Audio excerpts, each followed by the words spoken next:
Dish, your Dish authorized retailer now. 800-570-6630. 800-570-6630. That's 800-570-6630. Offers require credit qualification, 24-month commitment, early termination fee, and e-auto pay. Restrictions apply. Call for details.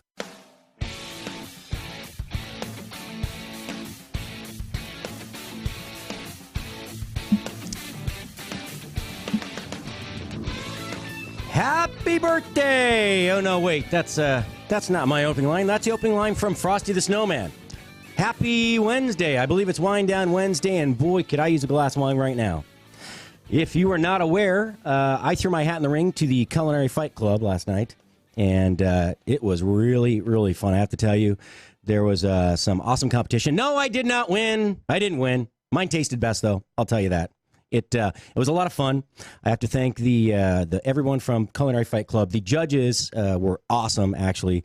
There's a lot of great input. I can't thank them enough. And also the representatives from CFC, the regional people here, the folks out of Missouri. There was Dan. We had Dan. Let's see. Johnny and Catherine. I want to thank you all very much for your help and advice last night, and for being flexible enough to, when we needed something that we didn't have enough of, you brought us some extra. It was just awesome. And Matt Locke, the bad mother bartender, did a great job recreating a drink that was created for us by Cheryl Heisler of mixedmetaphors.com, and it was really fun. I mean, it was fantastic. The premise of the challenge, which I will tell you one more time, I didn't win. I probably should have, but I didn't. Actually, I'll talk you through all that later. I shouldn't have won. It was a fair fight. The premise was a sip and a bite. So we had to take a common ingredient. One ingredient we were required to use. We had to use a Sam Adams beer, and we had a choice of two. We had the Sam Adams traditional lager, the Boston lager, and it's a lager ale hybrid called Sam 76. It's a bit lighter of beer. It's not thin on flavor. It's just a lighter beer, much lighter. So that was something we had to tie into either the food, the drink, or both. So, of course, I'm not a bartender. I'm not a mixologist. I like to drink plenty, but I just don't mix my own drinks most of the time, unless it's 2 ingredients or less. And so I gave a shout out to Cheryl Heisler from Mixed Metaphors. And, she does the What Are We Drinking This Weekend with me on Friday afternoons, and said, how could we incorporate this into a cocktail? So she graciously, because I didn't know what we were going to have to use until the night before last, right? I didn't find out actually until Monday morning or Monday afternoon. It was Monday afternoon what I was going to have to use as the beverage. She graciously went out, shopped that night, was tasting until about 11, sent me a text saying, here's the mix. So the drink ended up being, it was 2 parts beer to 1 part orange juice, fresh orange juice, and 1 part sake. We had a nice unfiltered, I actually got an unfiltered sake, which could have helped. I don't think it changed the flavor, but it was a nice, high-grade sake. But then also, before that, you actually muddle some ginger in the bottom of the glass. Now, we can only take 3 ingredients for the drink and 3 ingredients for the food, and the rest of everything we use has to come from their common pantry, which was not big. It was like eggs, flour, some bell peppers. They had yellow onion. We did have salt and pepper on each station and a little bit of oil. There was, what else did they have? There's a bottle of sriracha hidden somewhere. I didn't see it. If I had seen it, then I would have been able to, there's an extra ingredient I could have used, but that's okay. There was, some parsley, cilantro, green onions, just a few other things, garlic cloves, and basil. And I think there were a couple, like some potatoes thrown in here and there, and some cherry tomatoes. That's pretty much the gist of it. You had white sugar, and brown sugar. So all that aside, those were the ingredients that we all had 45 seconds to run for that we can incorporate with no limitations into our dish. The thing is, they also brought a protein around right before the start. So the protein, we didn't know what it was going to be. it ended up being pork shoulder and or pork loin. We had a choice. No, pork shoulder's out because you can't really cook it in an hour unless you have a pressure cooker, in which case you still are really pushing it. And the pork loin, that's we didn't have a way to roast it, so it's pork tenderloin actually. No, it's pork loin. So not tenderloin, not the small strip loin that you buy. There like 2 of them packed in a 3-pound package or 1-pound package. The bigger pork loin. So it's basically what you cut pork chops out of. So if you use that, again, it's last minute. They show you literally 10 minutes before competition begins what your protein was. So I just went ahead and stuck with the plan. So the plan was we had this drink, this wonderful drink, and of course I specialize in Asian flavors, specifically Japanese food. So we had this drink, and the 3 ingredients from there that I could use, right, and cross over into the food, which would give me additional ingredients to use. I could use the ginger, the sake, or the orange juice. Well, actually, they had orange juice there, so that was not an extra ingredient for us. So that allowed me to use the ginger, the sake, plus, well, a 3rd ingredient for that, which they didn't have to use, so I could take it for the food, and then my 3. So I really had a total of 6 ingredients I could use, plus whatever's in the pantry. Now, the thing is, I didn't need the sake and I didn't need the orange juice because it's hard to pull the sake into the flavor of the food unless you're going to marinate or steam or something like that.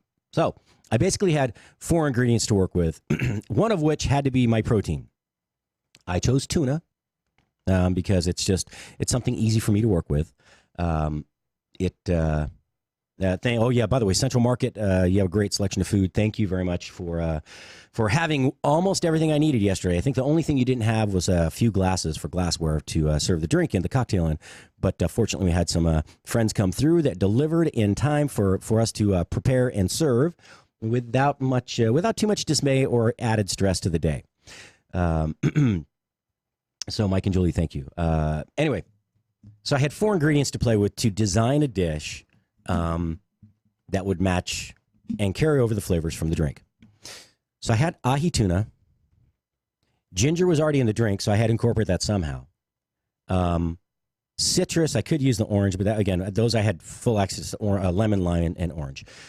So I had to use tuna because that's what I bought, and I needed something to serve that on, not just the plate because I was not searing tuna actually, although I could have maybe rethought what I was doing. And I'll talk about that later, what I could have done with the tuna. So I had these tuna steaks. I had wonton wrappers. I didn't have time to make them, so I bought wonton wrappers, round ones. And the idea was to make a taco.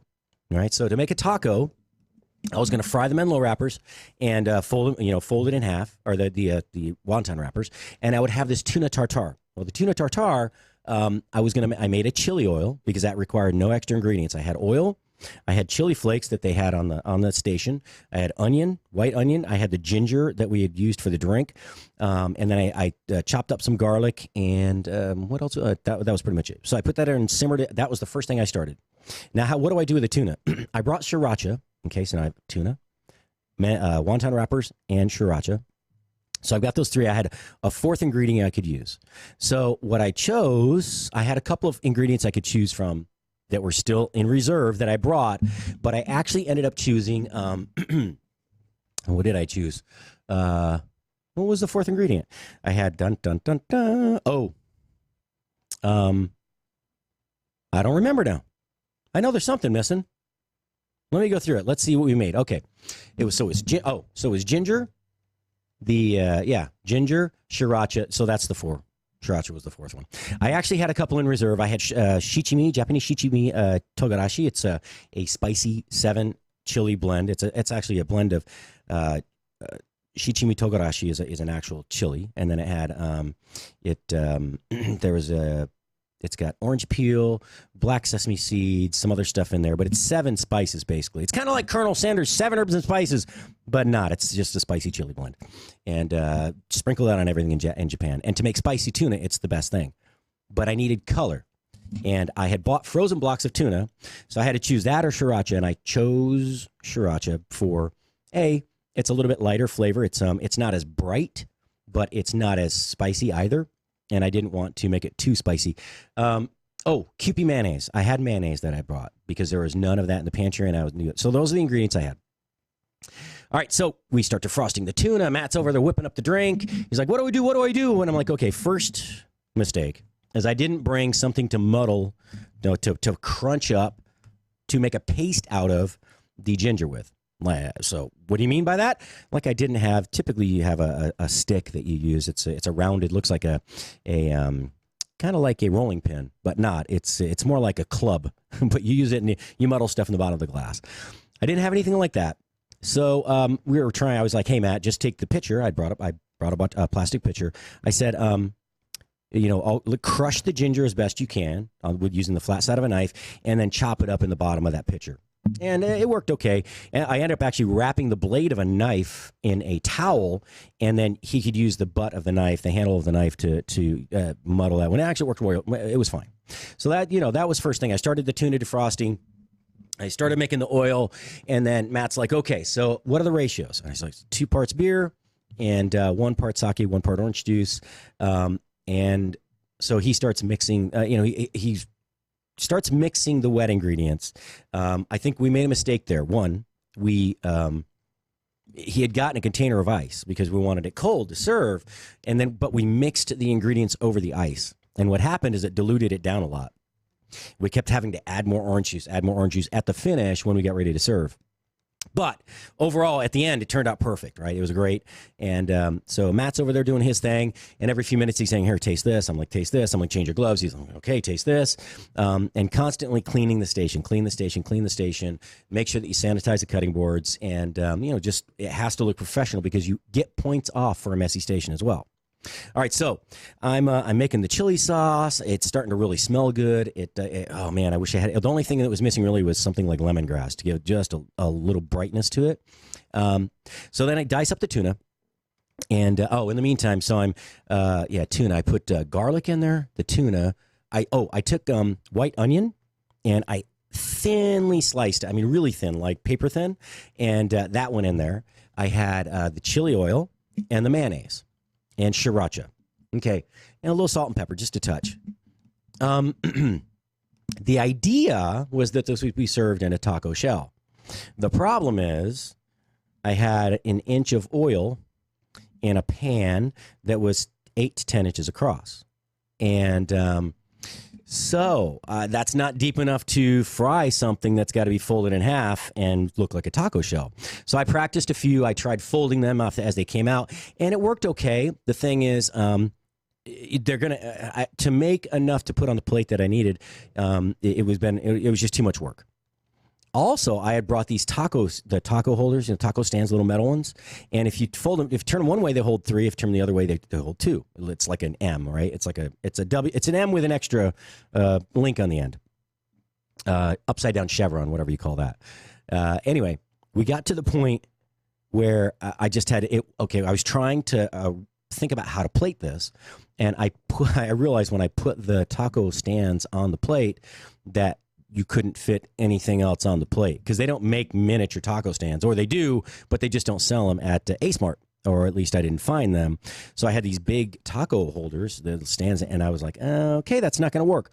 So the taco ended up being a tostada, which is fine, except it's flat, it's one-dimensional. And so I'm mixing, I'm trying to get the flavor right. And one of the judges, Trey, I'll find his last name here in a second. But Trey has been on, he's been on Food Network. I don't know how many times. I think he was on 2 seasons of Top Chef, I believe. And I'll have to look and make sure I'm not slaughtering this. But you know what? Let's just look this up. CFC. We're in Culinary Fight Club. Last night, by the way, was their very first event here in the Dallas-Fort Worth area.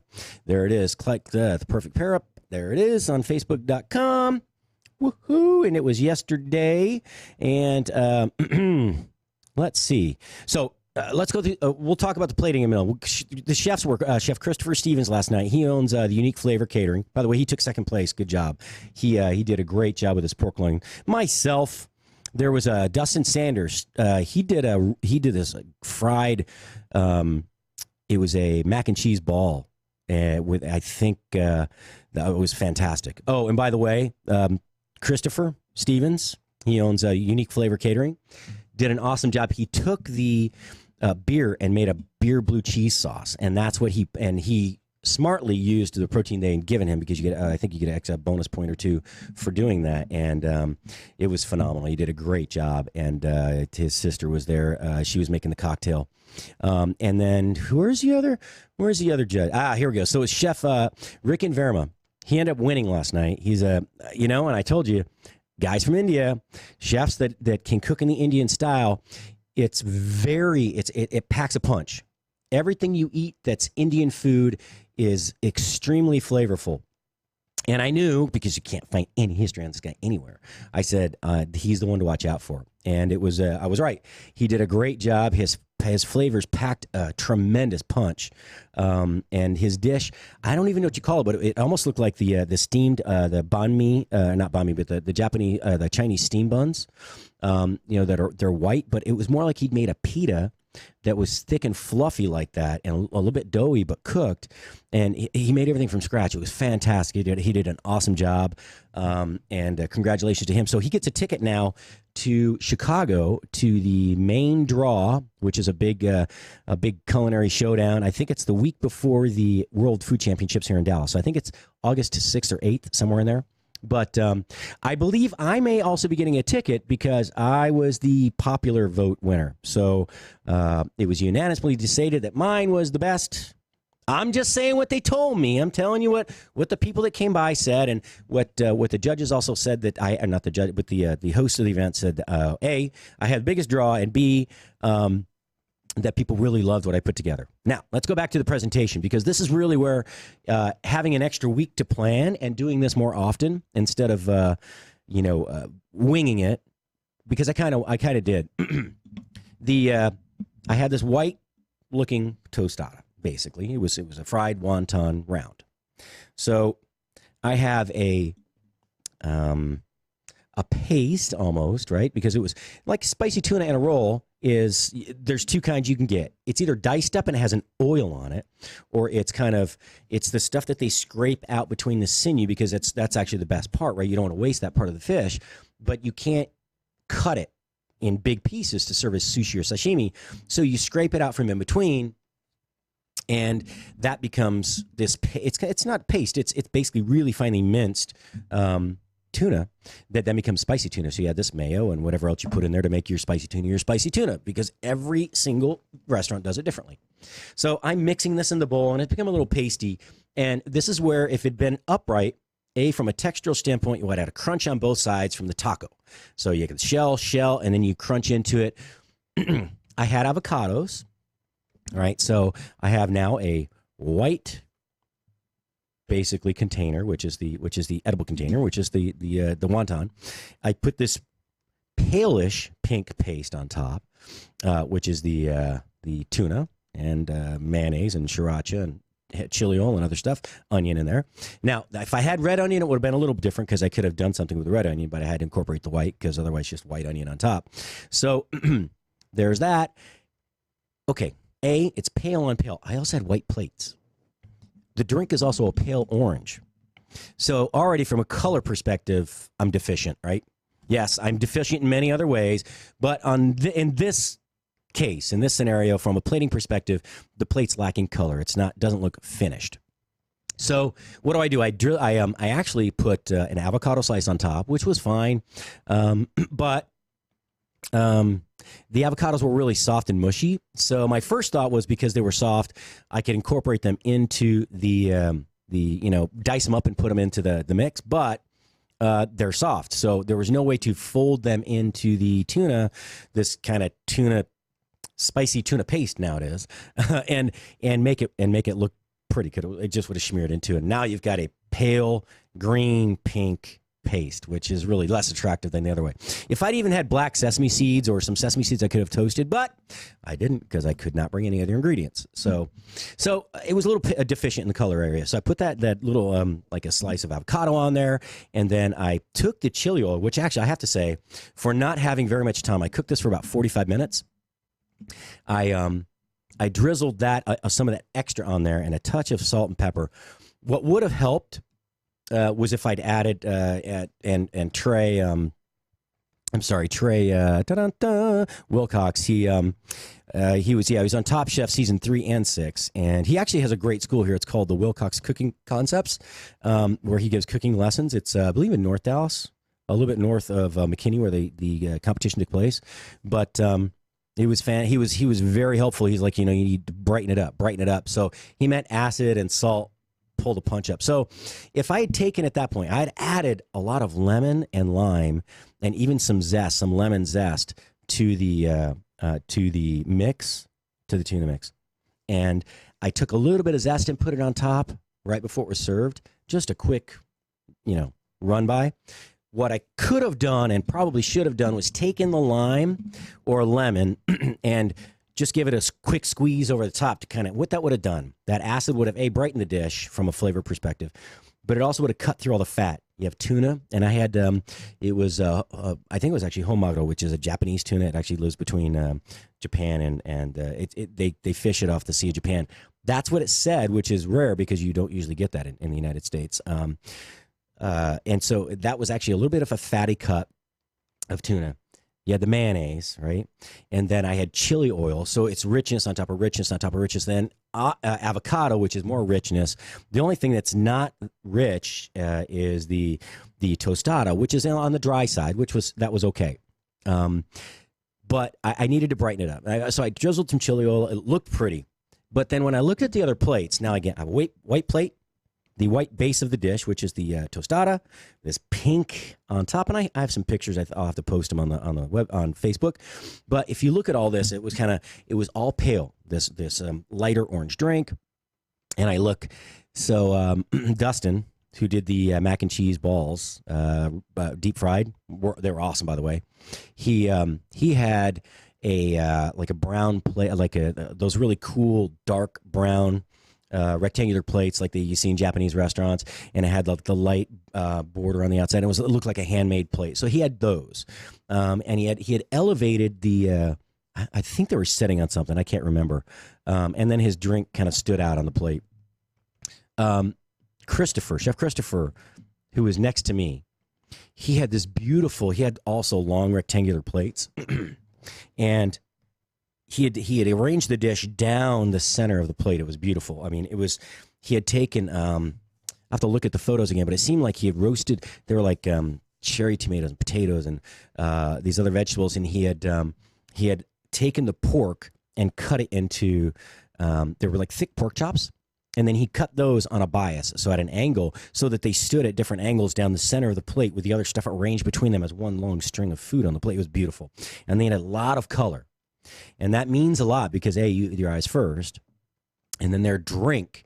He had a white plate that he used, but his drink was this brilliant bluish purple. It looked like a blueberry in a glass. It was so pretty.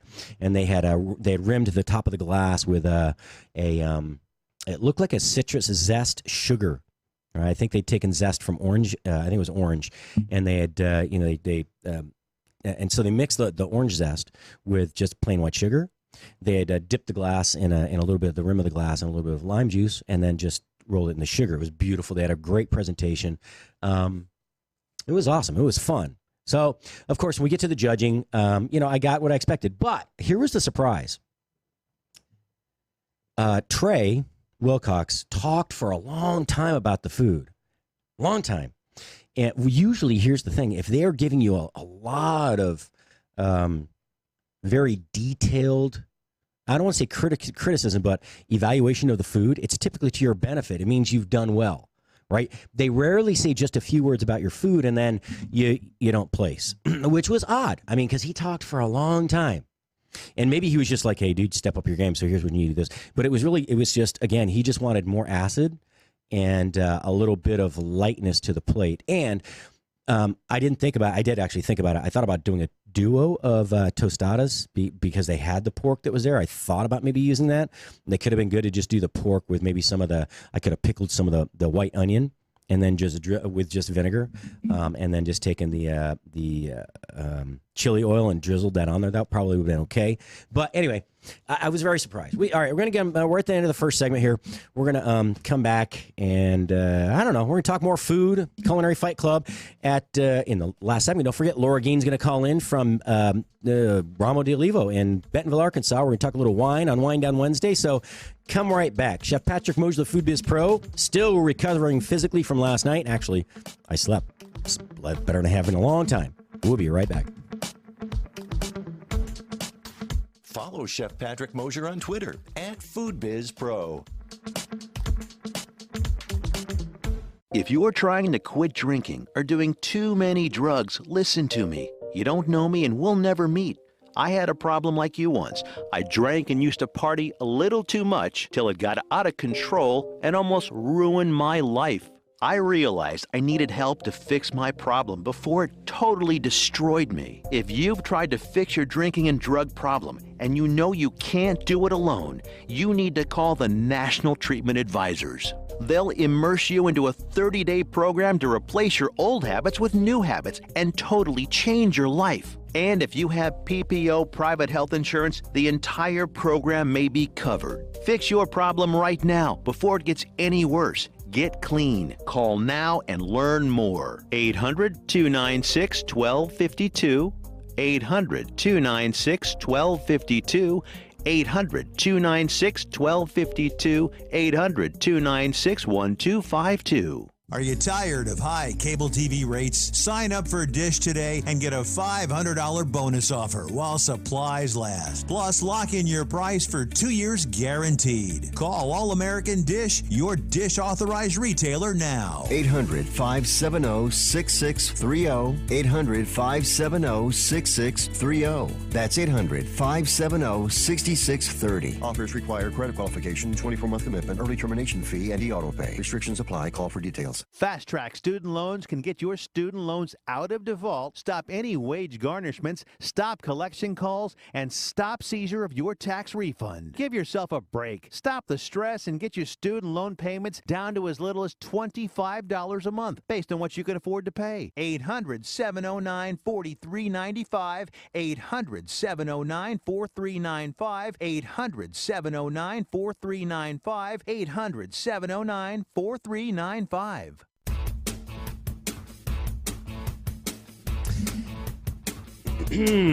And welcome back, Spoonies, as some of the other hosts would say. I think Trey Chapman may say that, actually. I think Randy White does as well.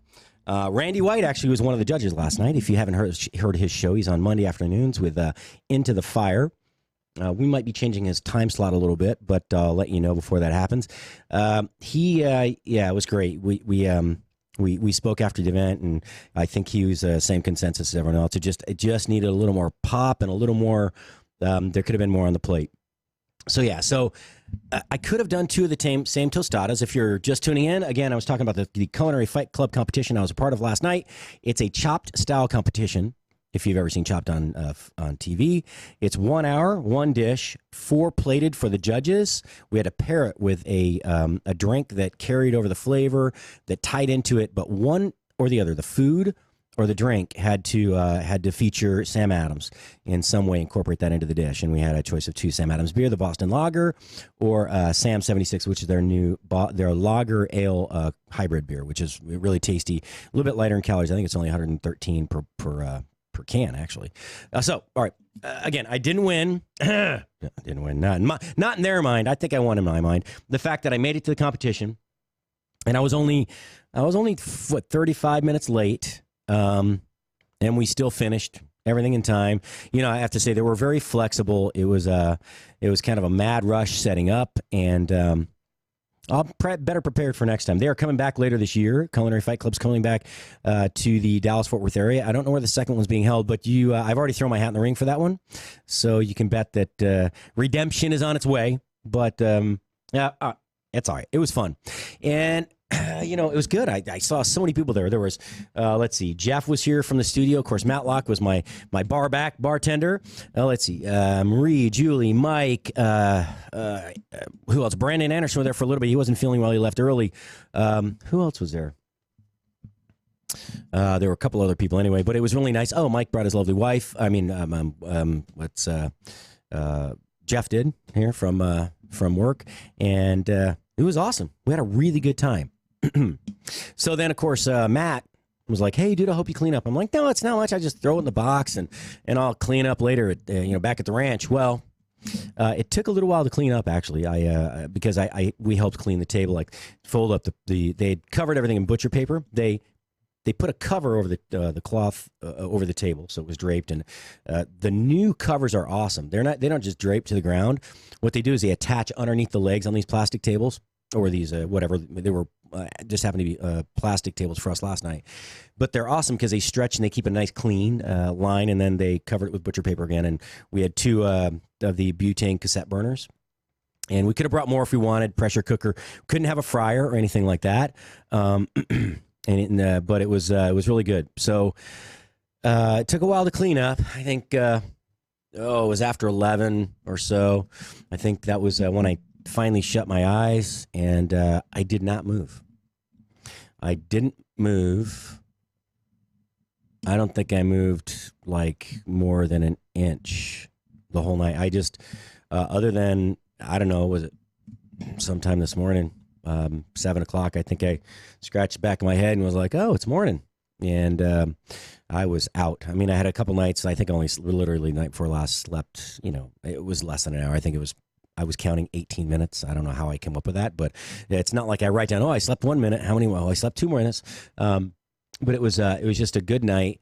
The staff there was very accommodating. I have to say the kitchen manager and the entire kitchen staff, they were very helpful. I had to go into the kitchen a couple of times to either wash things, or I had to get some water to defrost the tuna. And I chatted with them a little bit. They're like, "What are you making?" I'm like, "Oh, this one I'm making." "Oh, we want to try it." So everyone out there who likes to cook, I don't care if you're the home cook, foodie, if you can make all you make is grilled cheese sandwiches, I don't care. But there is a key to when you're feeding a guest, someone you care about, a loved one, or you're trying to impress a judge or your customers. That visually, because I'll tell you, that's what really bit me in the butt last night, was visually it has to be appealing, not just appealing, but should be stunning if you're going to do something that's going to bring you some sort of accolades. And first comes color. And when I say color, it doesn't have to be 15 different things on a plate, right? One of the things I think that gets in the way of young chefs' ability to really, really, really excel, and a lot of times even the home cook or someone who may be trying to impress someone with their food, is too many components. So last night, I made one of the tastiest things I've made in a very long time with basically, I had a total of like 8 or 10 ingredients, but I only had 2 components on the whole plate. I had one component, really. I had a tostada. Right? There was nothing else, and a drizzle of chili oil. So you don't need to have a million things on the plate. But if you're using a vegetable, right, then try to maintain the color. If you're going to roast it, don't roast it black, right? If you're going to saute it, don't brown it so far, so much you can't see the color. You got to see the color through the caramelization, right? Golden brown is a chef's favorite color unless it covers up what's underneath completely. When you get a steak, I ordered a steak not too long ago down in the stockyards, and I'm not going to name the place. It was I don't know if they had their B team on that night or something. It was like a Tuesday night, and I went in there and they had a special on steaks. And it came out, I said, "Could I get it mid-rare, please?" And so it came out one side. So the top was like gray, like they had already seared it at all. It was just, it didn't have any caramelization. It was just like they just put it in a saute pan for like just long enough to cook it to make the exterior look cooked. But the other side was like mid-well, right? It was just, they had forgotten to turn it over at one point, and instead of making a new steak, they just cooked it mid-well on one side and uber rare and almost blue on the other side, right? So that's not what and that's what happens, right? If they had put the other side up, I can't see the meat through the crust, and it wasn't charred, it wasn't burned, but it was this thick layer, this crusty layer of the cooked beef, and that's why they didn't do it that way. But I didn't complain. I did tell the bartender, I was like, "Hey, this wasn't done quite correctly." But I don't know if they were just trying to sell me because they didn't want to waste the steak, or I don't know. But okay, you gotta look and be able to see the ingredient through the color. That's really important. 2, whatever the center of the plate item is, don't hide it. Don't have so many components. So by center of the plate, I'm talking about whatever your main component on the plate is, whether it's a I forgot to share this to my page. I'll at least share it. If it's say steak, you want to see the steak. If it's a vegetable, you want to see the vegetable. If it's chicken, you want to see what that center of the plate item is. Don't hide it under so much stuff that it's not visible. Now, yesterday, Christopher, who took second, he did the pork loin with some vegetables and a really cool blue cheese beer sauce.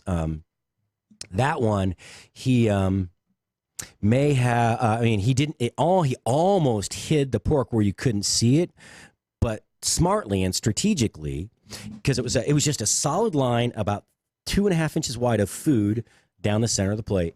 But the pork loin that he had done actually was just outside of that entire line of food, strategically like leaned up against everything else.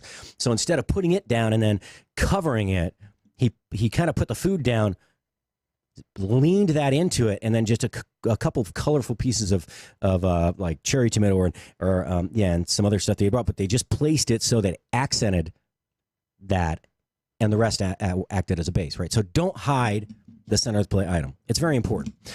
3 is you have to have some sort of color. The color can come from whatever. I know with a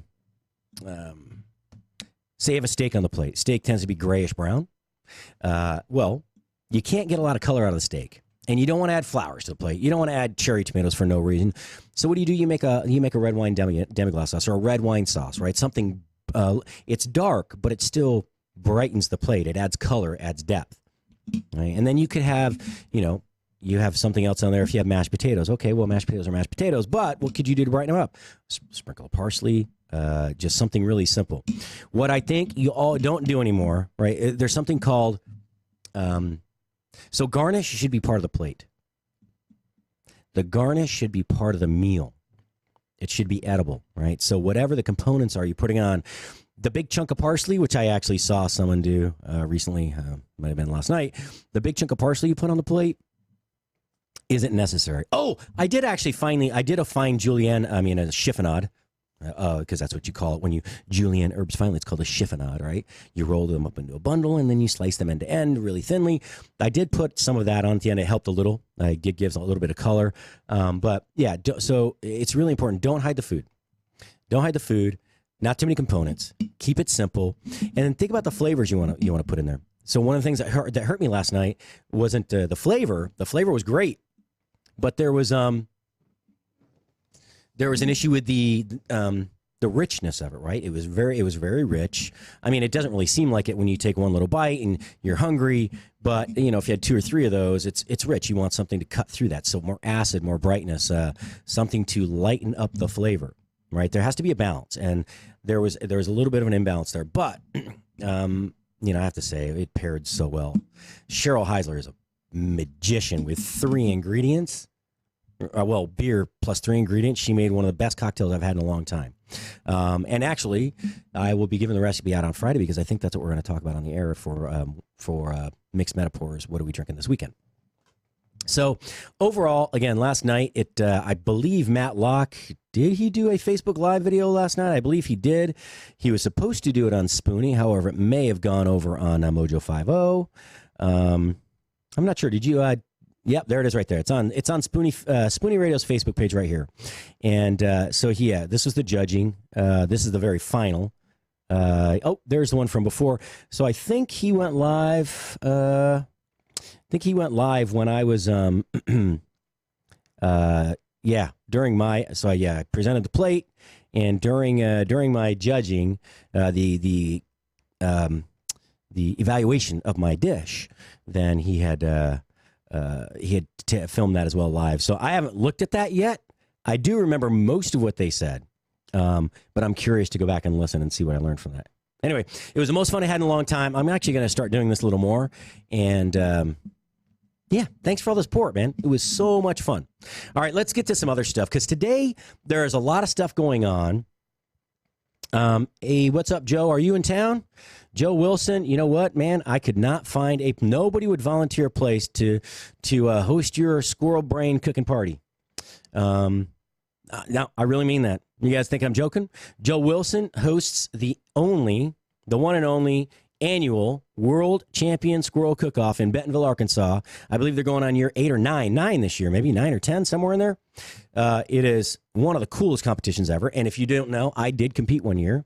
I got a 0 from one of the judges because they don't eat sushi because they thought it was raw fish. Well, no, it wasn't even raw squirrel, dude. It means vinegared rice. Okay? Take a bite. You can't how can you have a judge that won't eat the food? I'm just joking. Anyway, but Joe has an Australian film crew, and Joe, somehow I just lost the notification I had from you. But there's a film crew that's coming in from Australia. I think they're filming.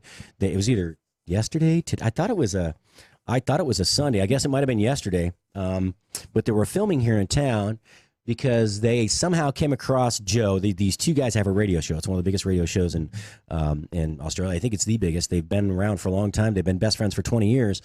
But they saw Joe and some of his pontifications and his ponderings of life about squirrels and basically head to tail dining of any animal or consumption of, rather not dining for the animal, but the consumption of the animal. And, he talks about, the ways of old and how people survived on this, that, and the other. Anyway, they saw him talking about cooking squirrel brains, and they wanted him. They were touring North America, basically. I think they went from Canada to a couple stops in the U.S. all the way down to Mexico, and this was, I think, their 3rd or 4th stop from Canada heading south. And they wanted him to do a demonstration on cooking squirrel brains. So I've been looking for this place, and looking, and we thought we found a couple places, but no, looking. And then there was a state park and then a national park, and the film crew had seen that as an possible opportunity, but they actually didn't go and view the site. And by the time they said go ahead and get a permit, it was too late because it was the weekend after the Memorial Day weekend, so there was just no way to get permits at summertime. The lake was going to be busy. Anyway, Joe, I don't know where you are, but if you're down here right now, give me a call. If you're already back home, give me a call. I want to know what happened. So they were filming a demo with him cooking squirrel brains, basically. And if you don't know who Joe Wilson is, go to Facebook, look up Joe Wilson, the one and only. He's got a big old handlebar mustache, typically has a cowboy hat on, and he's also the MC for the Steak Cooking Association, the SCA, and he is the MC for their World Championship, which they hold right here at Billy Bob's every year. And I missed him this last time around in November, but we'll catch him this year. So anyway, squirrel brains. What do you pair that with on a plate? Squirrel brain. What kind of cocktail do you come up with? Let's see.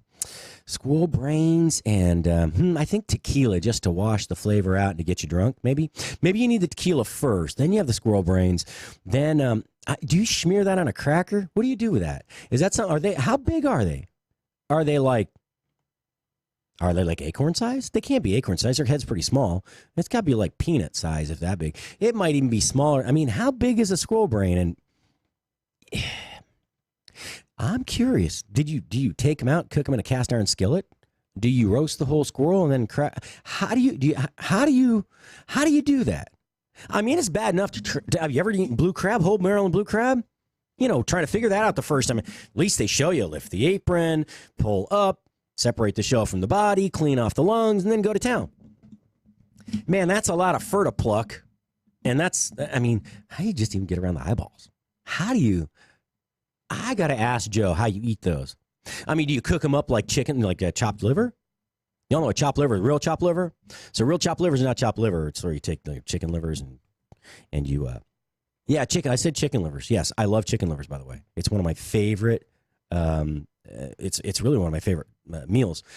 Gizzard, chicken liver, chicken gizzard, you name it. I like it all.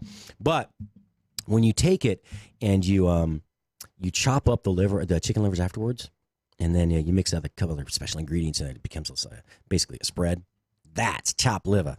It's like It really is good. It's very rich, very decadent, but it's amazing. It's tasty. But what do you do with squirrel brains? Do you? I wonder if you take them out, you saute them, you chop them up, or do you just? I can't imagine the texture. You bet. I hope you're cooking that thing all the way through, because I don't want it to pop when I bite it. You know, ooh, creamy. No, no, thank you. And I will eat almost anything. I ate that white stuff that sea cucumbers squirt out at their enemies that are trying to eat them. That tastes like carbonated Elmer's glue. No, I'm serious. It tastes like fermenting carbonated Elmer's glue. No, Elmer's glue tastes better. Way better. Fermented carbonated Elmer's glue would taste better than that did. And I ate that. I ate natto. Natto is fermented soybean. I mean, fermented soybean. That stuff stinks. Tastes good. Kind of, if you can get past the stench. But you mix a raw egg in there. Yes, I said raw egg. In Japan, I never got sick from eating a raw egg that I know of. Might have. But soy sauce, chopped up green onion. It's great. It's very healthy. It's pretty much a complete protein. With the egg on it, it is a complete protein plus. And yes, I said raw egg, okay? Jeez. But I'll eat that. Nothing like, you pick it up with the chopsticks and it's all gooey and like these strings hanging down. It's like, it's like another form of glue. Remember that? Like, it's like Gorilla Glue hanging off the bottom of it. It's actually kind of gross looking, but it's really tasty. Ooh, a little sriracha in that? That'd be even better. I can try that next time. But squirrel brains, what the hell do you do with those? All right, Joe, if you're out there, I need you to call or text my phone. No, I'm going to text you here in a little bit. And I need you to call me because I want to find out how that went and apologize in person on the air, or at least on the phone, tell you, you and the folks from Australia, I hope they found the right spot. So here's the issue. They were, again, they're going to film him doing this demo. They wanted a place that looked like you were in the wilderness. And the mistake was, though, right? Joe sent these beautiful pictures of his property in Arkansas. Yes, it's the squirrel dairy is what it's called, by the way. But he sends these beautiful pictures of him. It's his daughter actually at the fire pit. It's just a grate over the fire. It's got a ring around it, but the ring is just some bricks that they just formed a ring, and that's it. It's just it's about 18 inches off the ground, and I forgot what she's cooking, but she's cooking something on the fire. And Joe's walking down the hill toward her, and then you can see his house in the background. It's beautiful. And then, of course, he sent this beautiful picture of a country stream going through the wilderness in fall when the leaves are turning. Okay, Joe, you're filming in Texas. Okay, you're filming in Texas in June. And that's the site you set in their minds. I know your idea was they would come to you in Arkansas, but time-wise, they need to be in the DFW Metroplex area. So that was what they had in mind. And I looked at like 20 or 30 different places. I probably should have just called Film Fort Worth and said, hey, I got a crew that wants to film, but I didn't really think about Film Fort Worth or anything like that. Oh, I should have known. Because the other side of the building here, which is unoccupied, used to be where Film Fort Worth is. And as a matter of fact, they have a couple of their brochures and all that stuff still. I think the name's still on the door. But Tim Eaton, who's the owner of the TCN, he's our landlord here, he actually said, why don't you call Film Fort Worth? Well, I think it was just like 2 days ago, and they were already here. They should have been filming by then. I think it was because it was the 5th or the 7th. Something like that. But Joe, I hope it went well. And I'm working on my competitions this year. Maybe what I should do is maybe the big one this year should be the Bentonville World Squirrel Champion Cook-Off. Because what would be more fun than winning the World Squirrel Champion Cook-Off? Except maybe not having squirrel in it. Could be kind of fun. Anyway, there's so many competitions come up. There's that one coming up. We have the WFC. The World Food Championships are being held right here in Dallas this year. It's at Victory Tower, and I believe that is mid-October sometime. Get your tickets, attend. It's going to be really fun. The fact that we're in a centrally located, area this time. Last year it's a beautiful place. Orange Beach down in the Gulf Shores area of. Louisiana, one of those states down there. Anyway, so it's the beautiful that orange. I don't know if you Gulf Coast down in that Alabama area, and it's in Alabama. Is beautiful. So, but that one specific area, Orange Beach, is gorgeous. That's where they held the championship last year, and This year, though, because that's not easy to get to. It really isn't. It's gorgeous. But Dallas is a central hub for, at least one major airline. And yeah, it's going to be easier for people to get here. It's also essentially more physically accessible location for those driving from anywhere in the country. It's kind of one center point. If you're way up northwest or way up northeast, it's a bit further, but everywhere else it's pretty close. So I'm really looking forward to see. I think last year they had 500 or 700 people assemble there for that 1 week's competition. And this year we're hoping to get close to 1,000. So I'm sure I'll be there, if not covering, competing. If not competing, then covering. But I'm really looking forward to it. And then I'm not sure this year where their, actually it'll be next year, where their final table event is, called the Final Table. It's the 10 champions from those 10 categories at the World Food Championships.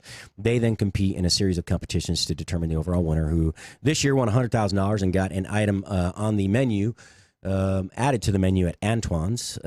It's a restaurant that was established in 1896, has not added a single dish to their menu in 100 years. So that was kind of a cool reward for the winner. All right, so we got 5 minutes left this segment. I want to talk about, there's a couple of things going on today. And it's, today, I always look at the National Day calendar, as you know. But today is a lot of days, right? Today it's National Running Day. Okay. I'm not running today, sorry, but it's a good day for you. If you want to start running and changing your life, you want to take those baby steps towards a healthier lifestyle, it's a good day for you to take your first run. Take your baby run. And here's what I did. When I started running, I just went around the block. So I would actually run the short segment of the block and walk the long portion, right?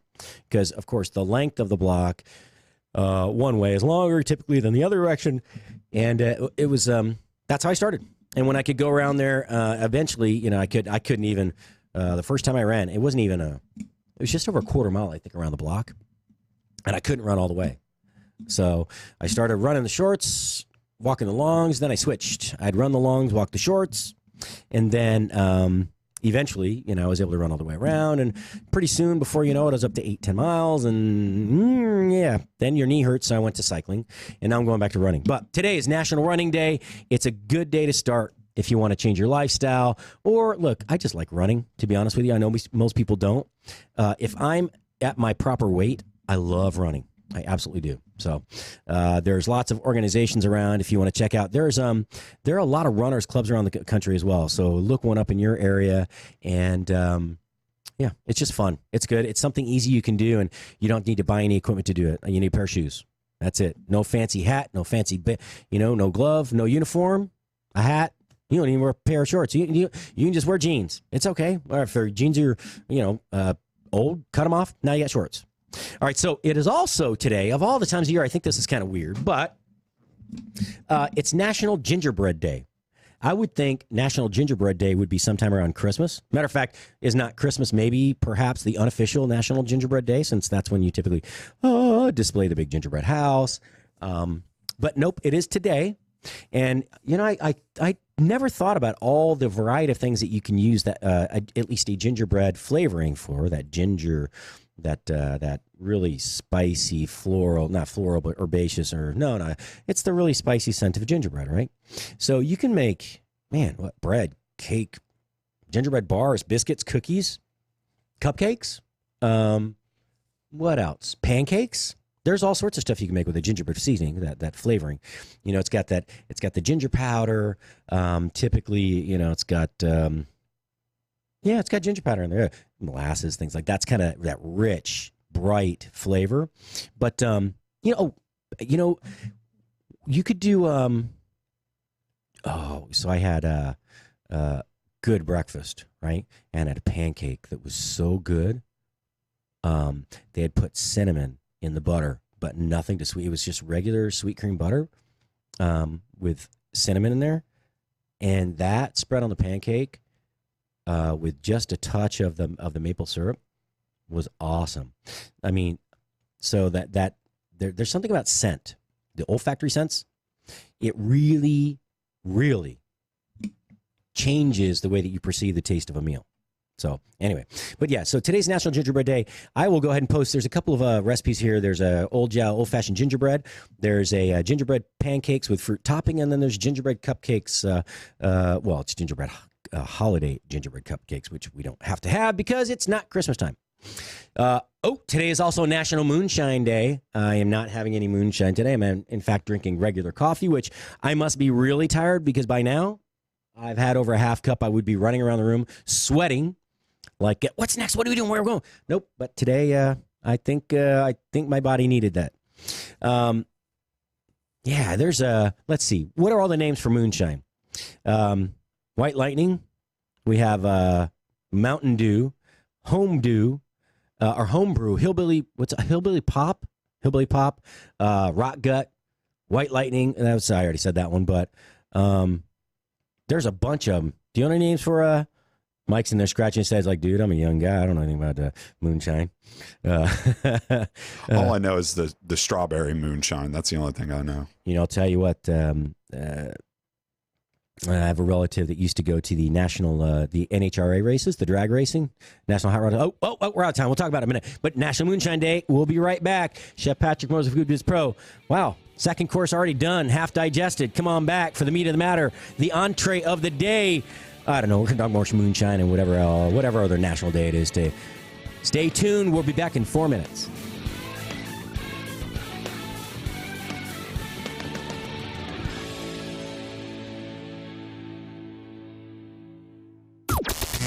This is the only 24-hour take-anywhere platform dedicated to food and fun.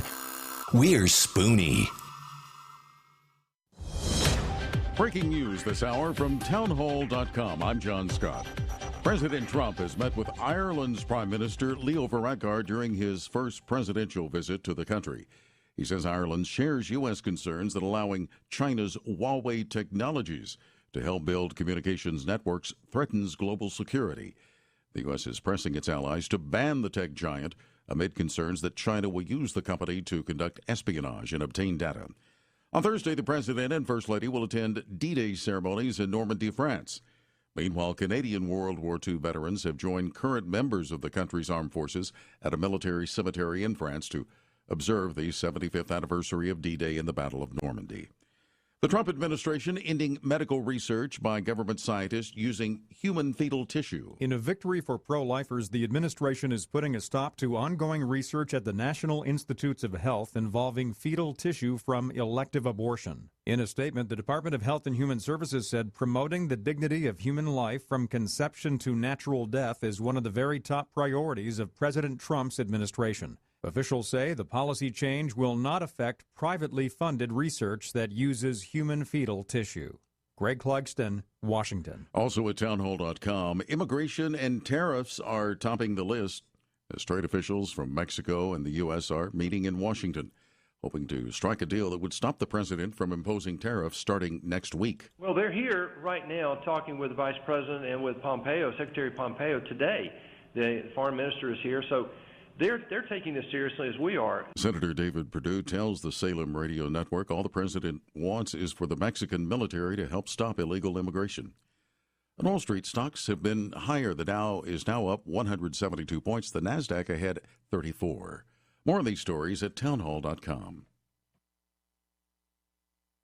Fast Track Student Loans can get your student loans out of default, stop any wage garnishments, stop collection calls, and stop seizure of your tax refund. Give yourself a break. Stop the stress and get your student loan payments down to as little as $25 a month based on what you can afford to pay. 800-709-4395, 800-709-4395, 800-709-4395, 800-709-4395.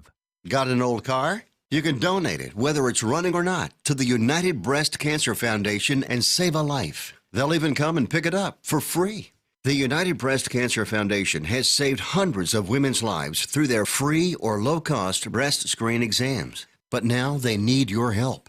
The United Breast Cancer Foundation wants to save more lives through early detection by offering women free or low-cost breast screening exams. And donating your old car, SUV, or truck, whether it's running or not, helps pay for them. Plus, you get a charitable tax deduction. Help the United Breast Cancer Foundation save lives by donating your old car, SUV, or truck. Call now for free pickup. 800-245-0823.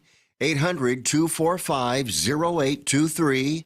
800-245-0823. Call right now. That number again is 800-245-0823. Now you can fly anywhere in the world and pay discount prices on your airline tickets. Book a flight today to London, Paris, Madrid, or anywhere else you want to go and pay a lot less guaranteed. Call the International Travel Department right now at Low Cost Airlines. 800-452-1075. 800-452-1075. That's 800-452-1075.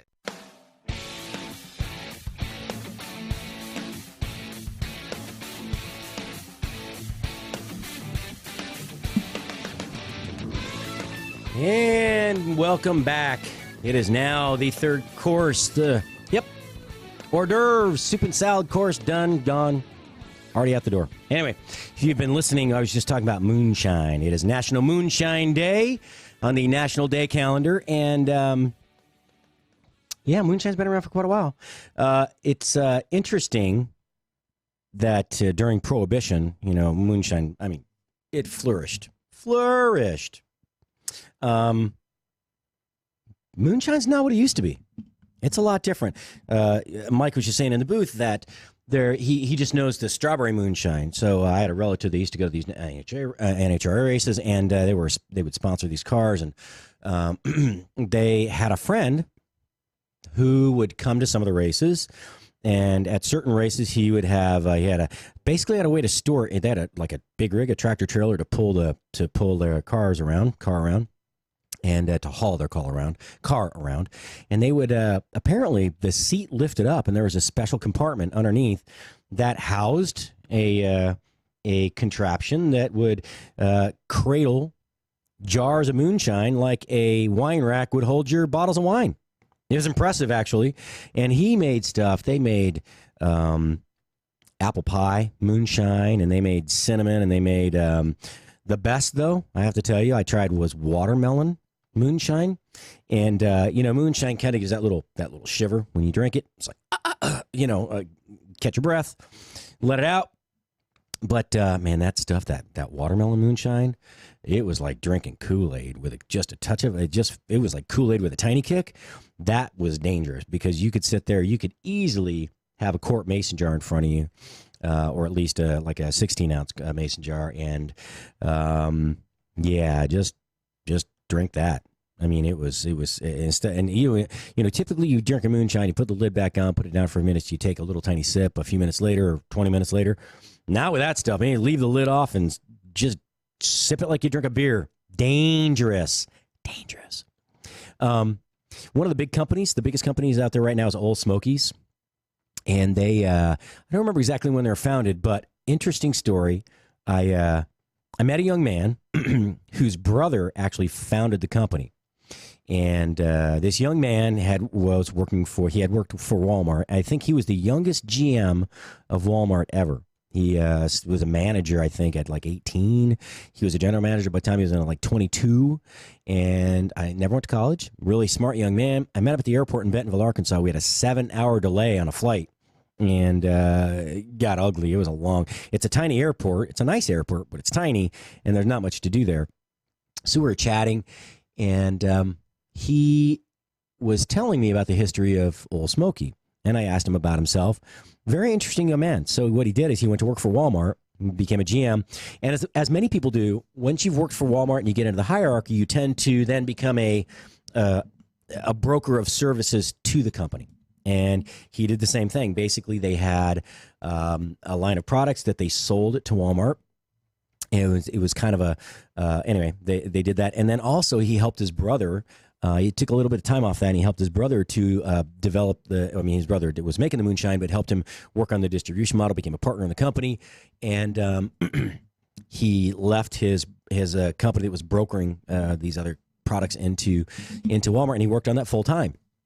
And then when he got bought out by a big company several years later, I think he remained on the board and probably got some sort of stipend for that. But he basically got bought out and went back went back full time to his brokering company. But it was very interesting. He told me, it took his brother a couple of years to get it lined out, and then how it was just very. As a matter of fact, I should have him call into the show, and maybe we'll do I'd love to do a food and moonshine pairing, which is where this whole thing was going. Modern day moonshine is not the old rot gut white lightning. Oh, I can't breathe because it's so hot. Kind of, you don't want to drink it. It's a lot smoother, and they're doing. I mean, it's like small batch. It's what craft beer did for the big boys. I mean, it took, and that's why all the big producers out there, the big breweries, are buying up these craft beer, brewers. So, but that's what they did. They started doing these small batches and these small distilleries, and it's legal. So they could get a lot more creative. It wasn't just about getting something out to the market because the price was right and you needed to make a buck. It's about making something really unique. And they do all sorts of things now. I mean, it's like if you go to a liquor store now, there are 20 different moonshines on the shelf, and they have all sorts of flavors, which they're doing like food and moonshine pairings now, just like you do with wine or beer with food. But here's something interesting. Here's a question. Let's see. Oh, here's just some trivia. Let's see. Shepherd was Uncle Jesse's CB handle on the Dukes of Hazzard. I didn't know if you knew that. Sweet Tilly was the name of his Ford LTD Galaxy in the very first episode. That was his moonshine runner, right? Let's see. The X's on moonshine jugs symbol represents the number of times a batch was run through the still. If marked XXX, the moonshine is pure alcohol. Eek. Ouch. So I did not know that. So what do Esther Clark, Edna Giard, Stella Boulamont, Mary Wozniak all have in common? They were all women bootleggers. Yes, bootlegging was an equal opportunity profession. Well, why not?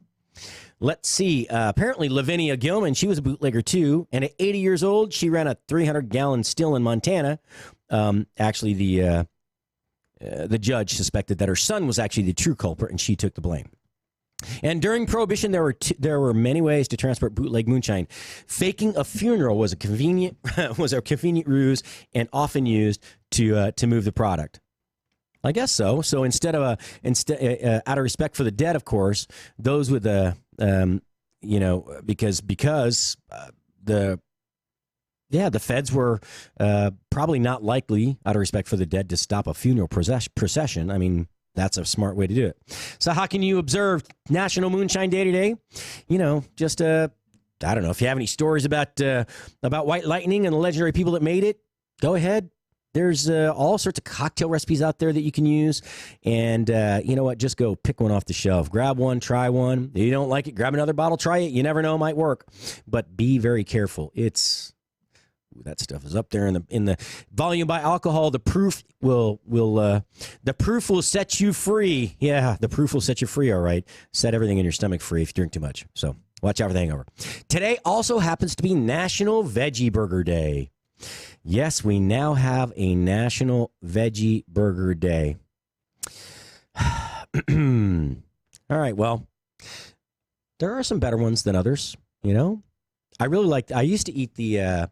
I think they were the Morningstar, the black bean, spicy black bean burgers. Those are pretty good. But of course now they have veggie burgers that actually taste like burgers. I actually used to make my own veggie burgers.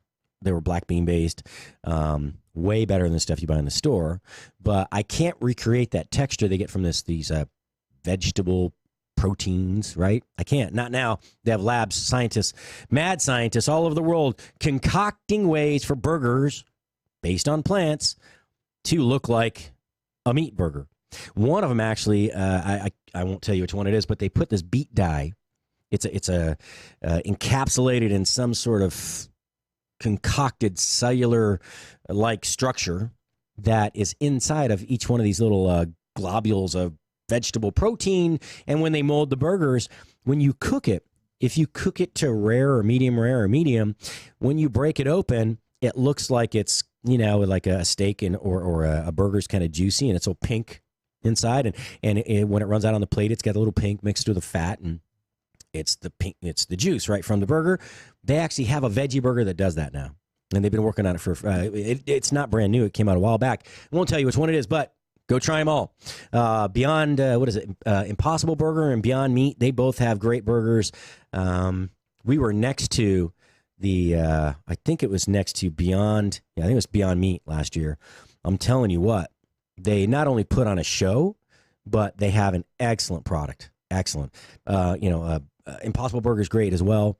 But it's come a long way. This is not your mom and dad's vegetable burger. It's not. So what can you do? Well, barbecue this weekend if it's not raining like Dallas, Fort Worth. I'm telling you, we've gotten rain day after rain day after rain day. You can serve them up at your, I'm not sure if they'll be grilling out this weekend in Dallas, Fort Worth. Look, grill them, fry them, bake them, put your regular toppings on there, onion, tomato, lettuce, cheese, ketchup, mustard, special sauce, whatever you want on there. Celebrate National Veggie Burger Day. I think that's about it for the National Day calendar today. I will say, Amy's Kitchen founded National Veggie Burger Day to encourage everyone to eat a veggie burger and celebrate the positive impact here, let's do this. Let's read it in the other voice. Amy's Kitchen founded National Veggie Burger Day to encourage everyone to eat a veggie burger and celebrate the positive impact plant-based veggie burgers have on us and the planet. The Registrar of National Day Calendar declared the day to be observed annually in 2017. This would now be the third annual Amy's Kitchen's, the National Veggie Burger Day. Thank you, Amy's Kitchen. Oh, no, who is Amy's Kitchen? It's got to be. Wait, I'm not looking. It's got to be an LA-based vegan restaurant. Ready? No, I was wrong. Oh, Amy's Kitchen. Okay, they make lots of good soups and stuff. Amy's Kitchen is a vegetarian-based company. I'm not knocking Amy, by the way. They have some great frozen foods. They have great canned soups. How did I not know that? I eat a lot of their stuff. Actually, I used to eat a lot of their canned soups. But they have some great stuff, really good stuff. Look at their website now. They have a chunky tomato bisque. They have a new breakfast scramble. They have a 3 cheese and kale bake bowl. So I like these vegetable and grain bowls that everybody has now.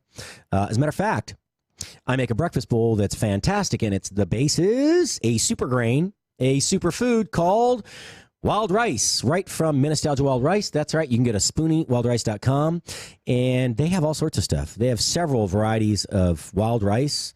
They have, they have wild rice. It's actually cracked wild rice, but it cooks up like polenta, and they have a couple of different savory versions of that, and you can take leftovers from that, and you can actually make pancakes. You can actually make waffles from that. So you can take that mix, add in a little flour and egg, pinch of salt, a little bit of sugar, and it makes an actual great waffle mix. Matter of fact, we made some chocolate waffles here one day with cocoa powder and that waffle mix, and it was fantastic. And then we it was kind of the dessert of the day because we eaten a lot of hearty food that day, but we put a big old scoop of vanilla ice cream on there, and it was awesome. Anyway, if you go to Nostalgia Wild Rice, you can actually go to SpoonyWildRice.com, and there is a promo code. It is called Grill10, and they have a summer grilling pack that includes stout beer jelly, whipped maple honey, jalapeno pepper jam, and their raspberry honey wine jelly. Oh, I got to try that one, buddy. I want to try that today after the show.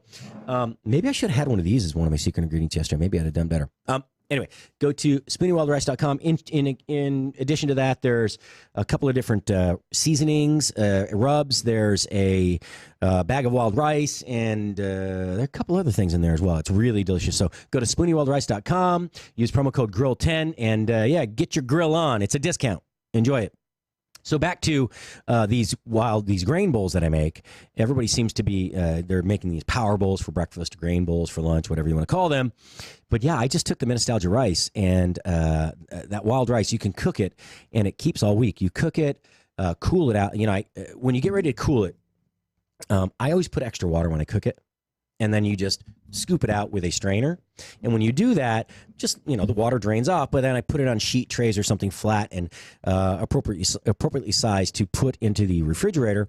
And as long as you don't make it you don't spread it out any thicker than about an inch on the tray or whatever you're using, then you can cool it down, and it cools very quickly. And then when it all cools down, I bag it up in like 1 pound bags. But when I make these grain bowls, I just heated that back up. And you can use any method you want for that. You don't need to put it back in water, but heated it up. And then I arranged some fruit on top. I had blueberries, strawberries, a little banana. You could put orange segments in there. I think I had some sliced toasted almonds.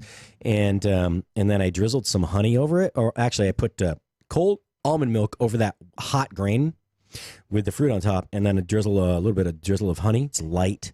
It's got a very special flavor that comes from the Tupelo tree, and I want to say it's from in the Savannah area. It's the Savannah Bee Company is the one that I typically buy, but any Tupelo honey is great. It's really pretty light golden hue, and it's awesome. It's one of my favorite breakfasts actually. And if you want to go the other way, make it savory, then put a fry. Just heat the grain. You could put a fried egg on top. You could actually fry it up like fried rice, but with some vegetables and maybe some chopped up sausage, pre-cooked sausage, or you could take bacon, or if you had any, you could even use meat, ground burger meat if you wanted to, and do it like a scrapple in the evening.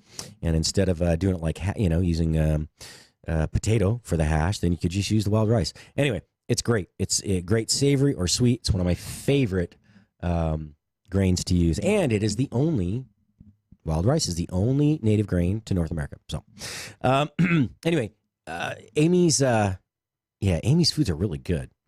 They have 9 ways to up your veggie burger game this summer. No, I'm not gonna. All right, let's see what they say. Number 1. Oh, you can make a veggie burger Buddha bowl. Okay, that's cool. It's basically, it's got some kale and some carrot strips, and it's got some oven roasted fingerling potatoes, and it's got some cherry tomatoes, and it has diced up avocado and some radish slices in there, and then a veggie burger on top with a little, looks like tzatziki sauce, maybe, or like a dill sour cream on there. That sounds good. What else we got here? Let's see. Number 2, Rome veggie burger. So you could put it basically, that sounds good, actually. So it looks like they've taken a burger. They have a brioche bun. They have their hamburger patty on there. Below that, they have, it looks like, it's something red underneath the burger. I'm going to try and figure this out. But it's got, maybe it's a little sauce in there. It's got marinara sauce drizzled over the entire, everything after it's composed. But it has they have mozzarella, roasted eggplant, and zucchini. And then you could pair it with a caprese salad for extra deliciousness. So it looks like they took the veggie burger and they melted the mozzarella on top of that, fresh mozzarella, so it just browned a little bit. And then they took the roasted or grilled eggplant and zucchini, put that on top, a little marinara sauce. That actually doesn't sound too bad. You could do a veggie burger lettuce cups. There you go. That's pretty simple. Cheddar jalapeno swirl sliders. Okay, that's cool, I guess. So what they did is they took basically the method that you used to make cinnamon buns. So they took their bread dough and they put it looks like they put jalapeno cheese on top of it, rolled it up, baked it, and then sliced it. Or sliced it and then baked them, rather. So you have these rounds that have it's like a pinwheel with the jalapeno cheddar cheese inside the layers, and then they use that as the bun. And they put a quarter of a hamburger on there, and then they had a guacamole on top of that. That doesn't sound too bad. It is veggie burger, but it looks tasty. Let's see. They had a Greek-inspired meatless gyro salad. Okay, and they had they had an Austin veggie burger. Now, I'm trying to think this through. They have, it's a really nice looking whole wheat bun with sesame seeds, which actually looks very good, toasted, nice and golden brown. And then it has, it looks like mac and cheese and maybe chili on there. Yeah, so it's the burger, then chili, and then mac and cheese. That looks messy, but actually pretty tasty. And let's see, there's a pineapple jalapeno veggie burger. All right, did you learn nothing from McDonald's? Did you learn nothing from McDonald's? Come on, folks.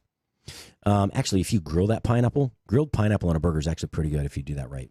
I like grilled pineapple. You can grill almost all fruits. Grilled peaches. Grilled peaches, when you get really good, like good Georgia peaches, or if you happen to live here in the hill country in Texas somewhere, then you can get peaches right now, actually, they're starting to pop up all over. But if you can get these really good peaches here in Texas, some good ripe peaches that are, so there's two types of stone fruit, right? The ones that are cling to the pit and the ones that don't. So if they stick to the pit, it's really hard to cook with them because it's really hard to slice them. But if you can get the ones that have a free stone in there, you just cut around them, basically, not the equator ways, but, top to bottom, around the bend, and put one slice all the way around, pull them apart, throw the pit away, or save it if you want to grow a tree. And, man, that's fantastic. So what I do is then you cut that into, three or four slices, wedges, right, per half, and then grill those up. Oh, man, it adds such a different texture, like that char and the caramelization you get from the juice in the peaches is awesome. That with just a little bit of, whipped, you could use chantilly cream, just plain old whipping cream with nothing in it, not even sugar, just a little bit of whipped cream to top those off with, and then a drizzle of honey. Oh, man, that sounds delicious. Or a little scoop of vanilla ice cream. Let's see that. The Bombay Veggie Burger, which is basically pita folded in half. It's got, looks like a little chutney in there. Mango chutney, yep, with creamy cucumbers. And there's sort of a tart veggie slaw. It looks like it's a pickled cabbage mix with carrots and a little bit julienne of red bell pepper. And actually, it doesn't look too bad. The chutney looks out of place. Other than that, the colors are great. And I'm going to post this, actually. This is a pretty good article. Even if you don't want to eat a veggie burger, you could use these ideas and just use a regular burger. The Buffalo Veggie Burger. So they after grilling the buffalo sauce, they're brushing while grilling. They brushed the burger patties with buffalo sauce, like Frank's Red Hot and butter. And then they added some sliced avocado, pickled onion, and actually looks pretty good. There's some the fail is they put arugula inside in between the bun. Right, with the burger, the veggie, it's not good. But they did at least melt some cheese on there. So that's the thing. Is this vegan cheese? I'm curious about that. So they're promoting Veggie Burger Day, and there's 1, 2, 3, 4 recipes that actually have 4 recipes that have an animal product in there. Now, granted, they didn't kill the animal to make the cheese, but I found that interesting. I am going to grab that right now, and I'm going to post that on the site. But, wow, we're almost at the end of the third segment. I can talk a lot, can't I? Man, that's kind of good. Oh my gosh. All this political correctness, you can't now in Arizona, you can't call peanut butter. I don't know what the hell they call it. Again, I still need to call my friends at Bash's, the Bash's family who own Bash's grocery stores, and AJ's, which is a kind of an upscale, it's somewhere between like Whole Foods and Sprouts. It's a little more boutique-y, or like a small central market as we have here in Texas. They're a family that I was close to when growing up in Arizona in my teen years, and I need to find out because it was such a big law that passed. That legislation that passed was really a big coup de grace. I'm telling you what, that was a big deal for the Beef Council or the Dairymen's Association, whichever it is, because the whole thing started that they didn't want you to be able to say anything that's not derived from an animal, specifically a mammal, could not be called milk, right? So cashew milk, almond milk, rice milk, all that stuff that we substitute as these plant-based milks that we substitute for cow's milk can't be called that anymore. And then that went, they're trying to get it to be cheese, but now even the spreads like peanut butter can't be called peanut butter. So that's going to be really interesting. I need to find out when. I remember when it passed a couple months ago, but I need to find out when that gets enacted and how that's impacted like the grocery industry. All right, so we're coming up. There's we'll get to this tomorrow. Well, let's see. Oh, I won't be here tomorrow. We'll talk about that more in a minute. I don't believe I will. That depends. I don't even know if I can get out of the state, or at least up to Bentonville, Arkansas. I'll find out in a minute when Laura Geen from Ramo de Olivo will be calling in for the fourth and final segment of the day. Yes, folks, it is Wind Down Wednesday, and we're going to talk a little food, wine, and fun.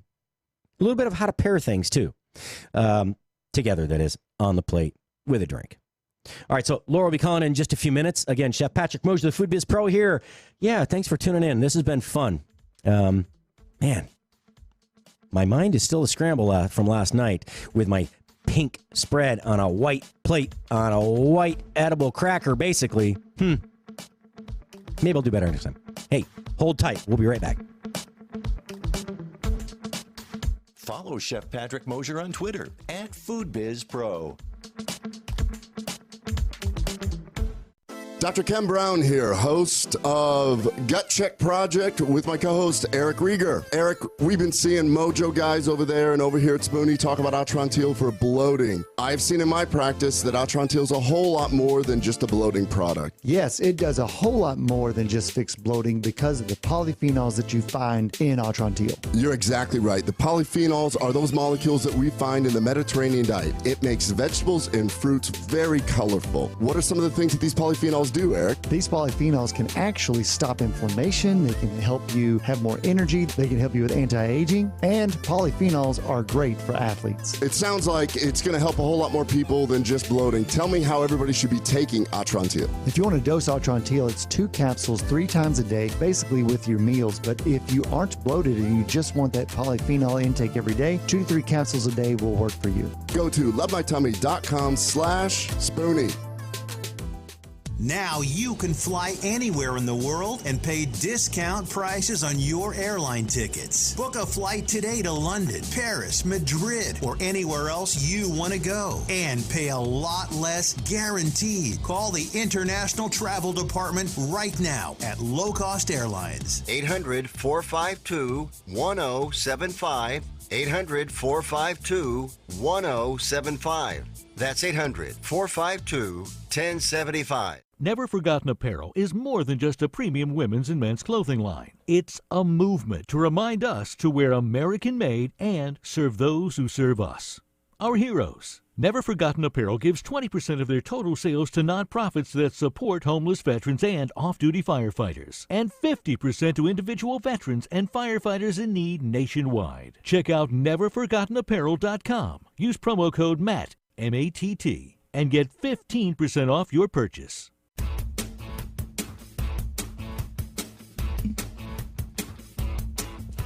And welcome back. Chef Patrick Mosher, the Food Biz Pro here on Spoony Radio. Thanks for tuning in. It is Wind Down Wednesday. Our friend and my wine mentor, Laura Geen, should be calling in any minute from Ramo de Olivo up in Bentonville, Arkansas. I'm going to ask, how's the rain up there? And actually, hey, Mike or Ron? There he comes. Hey, can you do me 2 favors? Can you make sure the phone's unmuted, and can you make sure that we put Laura's picture up? And,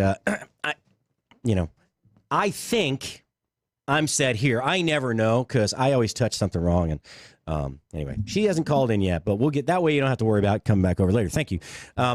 Look, we're getting more professional. I finally said, hey, the guests that we have on should actually have their picture up there. So I've got a couple of them done. Jeff Wetzel, if you ever decide to call in, we had your picture up the other day, but you never made the call.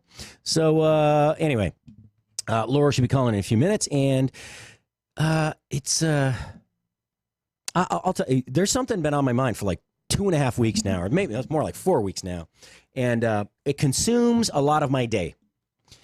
My son has my old car, which is a Mazda 3, a 2005 Mazda 3 with probably about 180,000 miles on it, probably more than that by now. I don't know.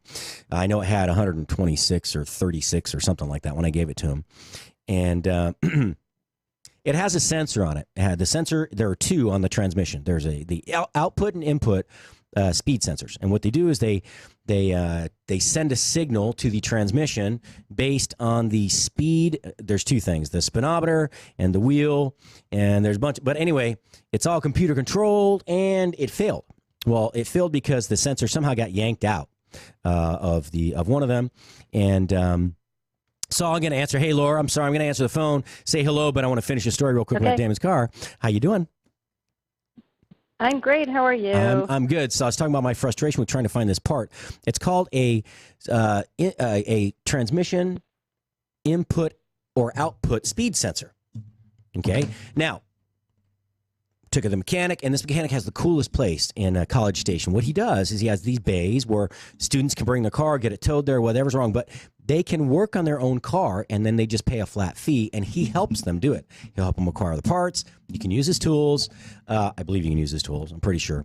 And then you basically just pay for the base space. Very nice gentleman. I don't know the name. Damon, I text me the name because I'd like to promote this gentleman. It's such a good service for students that you can learn to repair your own automobile. I just thought it was the coolest thing ever. Well, this sensor plug, right? It's the sensor actually the housing goes into the casing of the transmission. I know this is like car talk now. I'm sorry, but then it just sticks out, and it looks like an L. It turns sideways so dust doesn't get in it. It's got a plug that plugs into it, and that's it. It's a simple damn little part. But that plug, that pigtail part that sticks into it and has the wire sticking out, Mazda doesn't even have a part number for that. How do you not have a part number for a connector on a car, of which there are two? All right, so anyway, for a month now, that mechanic can't find it. I can't find it. Hell, Mazda can't even find it. So I've been to AutoZone. I've been to O'Reilly Parts. I have talked to the people at AC Delco that make the connector, and nobody seems to know what this part is. And I think my son just found one. So I'm just telling you, a weight may have been lifted. My shows might even get better. Who knows? But today I know it's going to be better because my friend Laura Geen from Ramo de Olivo in Bentonville, Arkansas, is on the phone, and she has not yet washed away with the floodwaters. Not yet. Oh my gosh. Is it still raining there? You know, the sun's out today, thank goodness. But the Arkansas River is over capacity. It's overflowing. In the river valley, it's a real mess. Can people, it's a disaster. Can you get in or out from like this direction? For us, yes. You can go up and down 49 and 40. And they do have the bridge over in Fort Smith that goes over to Oklahoma open. I think the north side is open, but it is pretty disastrous for a lot of people. They've lost their homes, and it's bad. Yeah, it's not nice. Yeah, Missouri has been struck pretty hard as well, and yeah, it's pretty rough. It's unfortunate.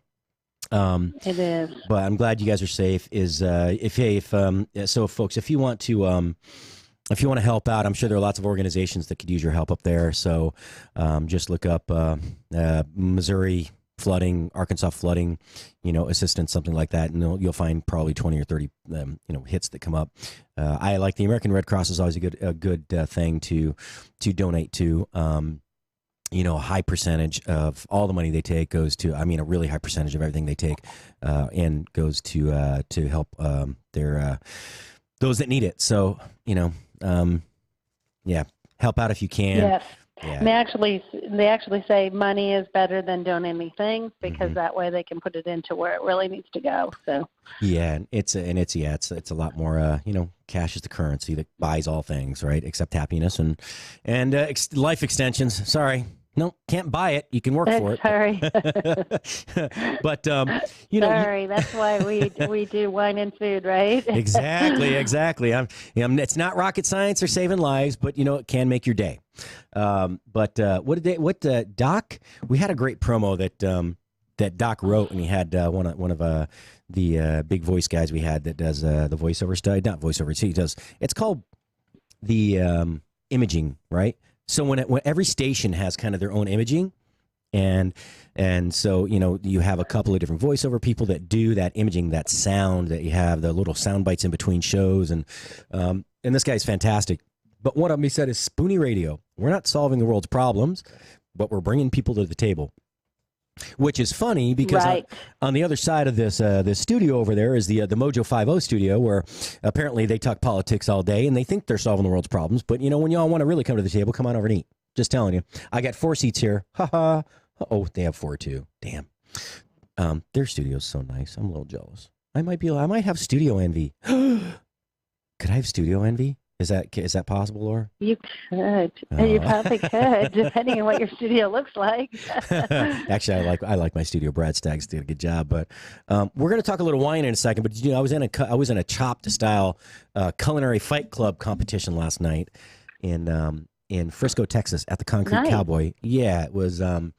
It was interesting. I did not win, but I fought like hell and scrapped for an hour. And I was proud of what I did. I knew prior to presentation that there was a little bit from the presentation side missing, but it was really fun.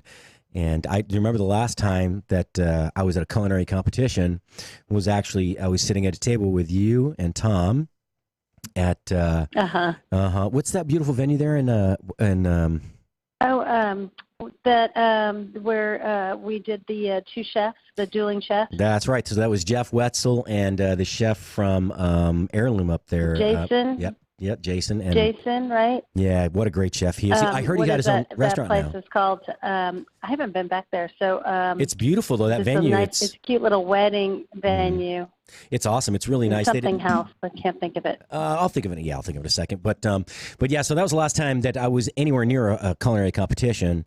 So Jeff Wetzel and Chef Jason went head to head on that. And I heard Jason now has I think he's getting a brick and mortar store, right? I think he's actually going to have a restaurant. He had Jason. What is Jason's last name? Jason had this great concept called Heirloom, and I never ate there. I saw every picture of every dish he made. It was fantastic. We ate there a few times. It was good. Heirloom. And yes, he's opening a brick and mortar, and it may actually be open already because a couple of them have opened up. New ones have opened up in downtown Rogers. Jason Paul. And that's where he's going to be again. Yeah, Jason Paul. Yeah. Yep. He what a great young chef. Really, really nice guy, and it was really fun. So here's the deal. That night, I was completely distracted. I'd spent the day helping prep with Chef Jeff Wetzel, the Cowboy Chef, who didn't call in this week because he got busy driving around and getting ready for his big event tomorrow. And But I prepped all day. Then we all sat down and they refilm. They film everything over and over and over and over. They do a few little interviews. But that was Game 7 of the Chicago Cubs, and who were they playing? It wasn't the Dodgers, was it? Think so, but if you're asking me, I don't know. No, but look, since 1908, the Cubs had not they had not won a World Series, right? So it's Game 7, and everybody's talking, and I keep looking down at my phone. I was actually asked not to look at my phone once by. Oh my gosh! I don't even remember that. No, it was by Adam.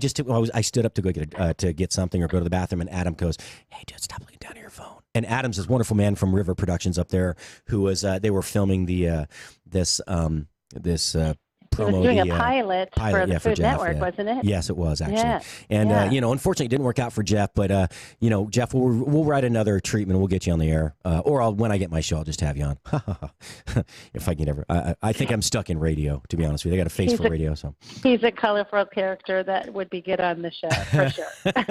He is. He's always fun when he calls in. We do his little pond to plate segment where he gives a fishing report. It's really fun. But I digress. We're going to go back to because with good food, what do you need? You need good wine, right? And you need to pair. That's the thing is a lot of people they have a difficult time pairing food with wine. And I'll be honest, I don't always know the perfect way to pair.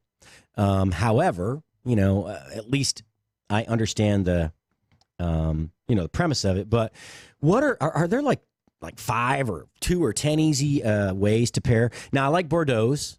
I like Bordeaux's because they, they're nice, bold reds, but are there any real? Well, I think that there's some basic knowledge things that when you're pairing, you're a chef, so you understand that some food is acidic, some food is sweet, some food has different intensities of flavor, maybe from the spices or actually sauces.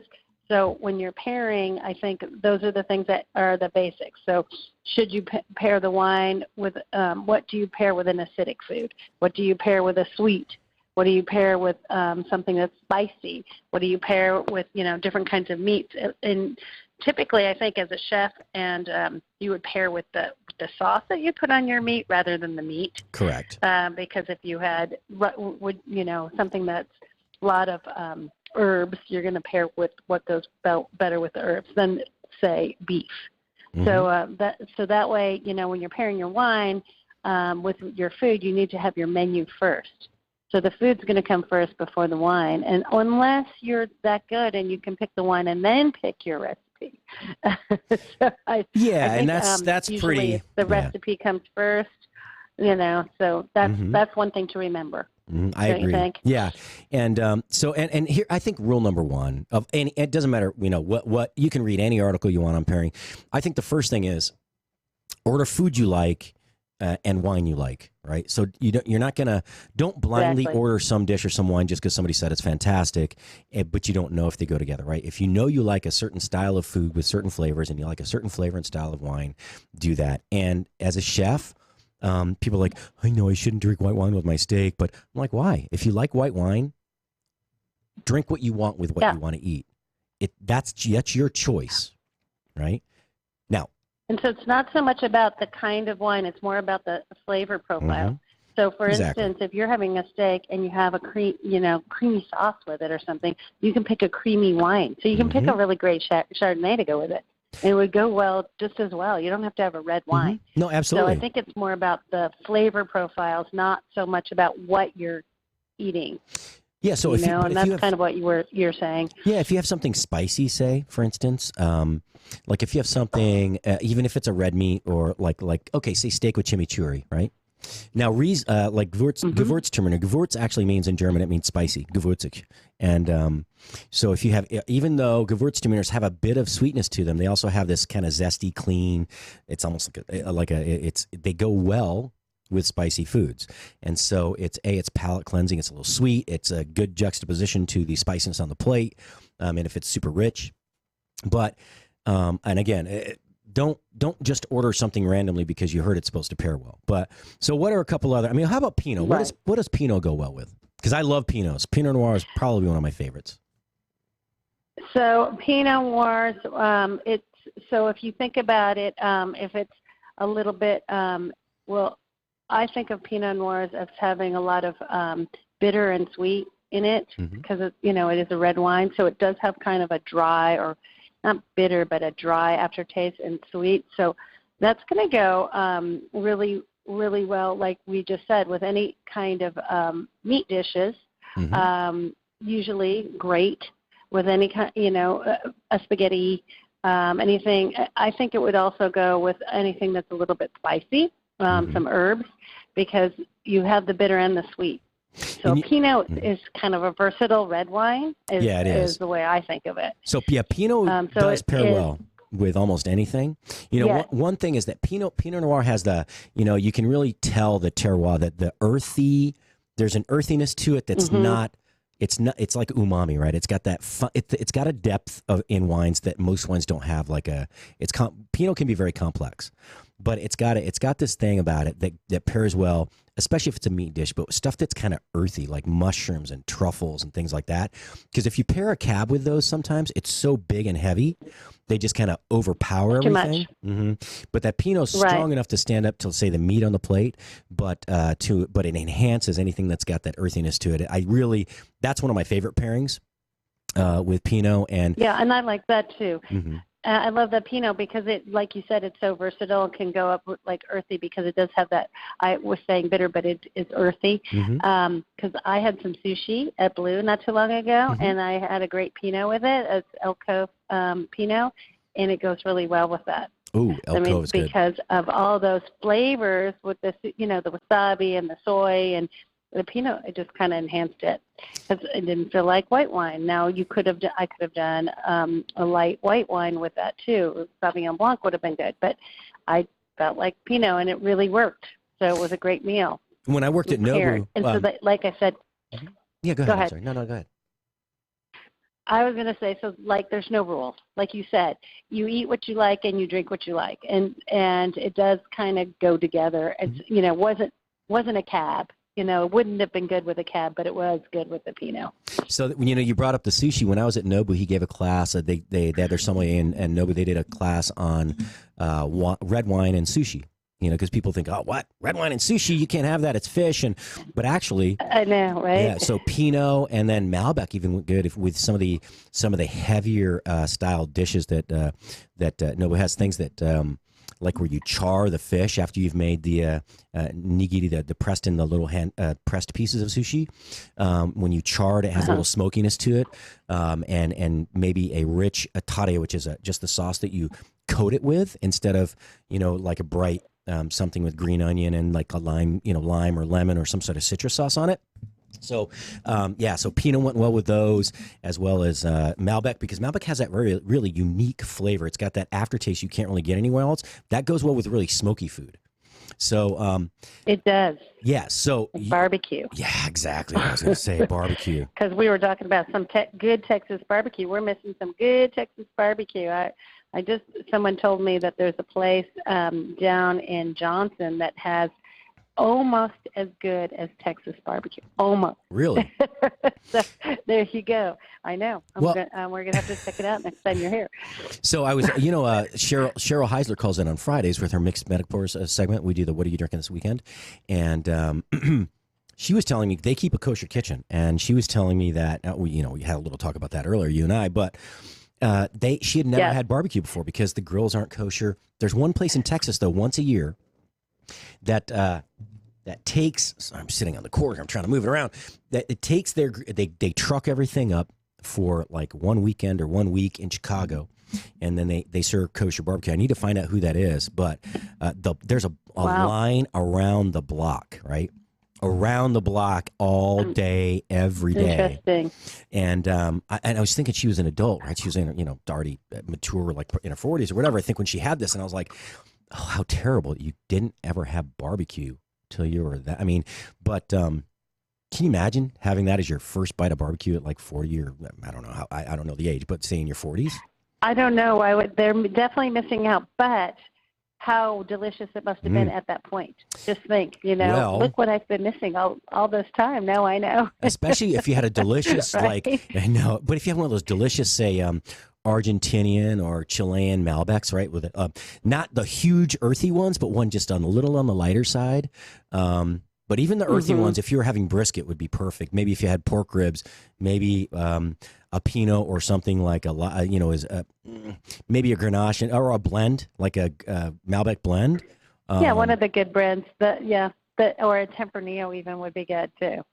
Okay, so here, a lot of people don't. Spain, those are starting to popular. Yeah, those are like, they have a unique flavor that's, how do you explain it? It's almost almond-like. Tempranillo, they're so, I don't even know how you describe those.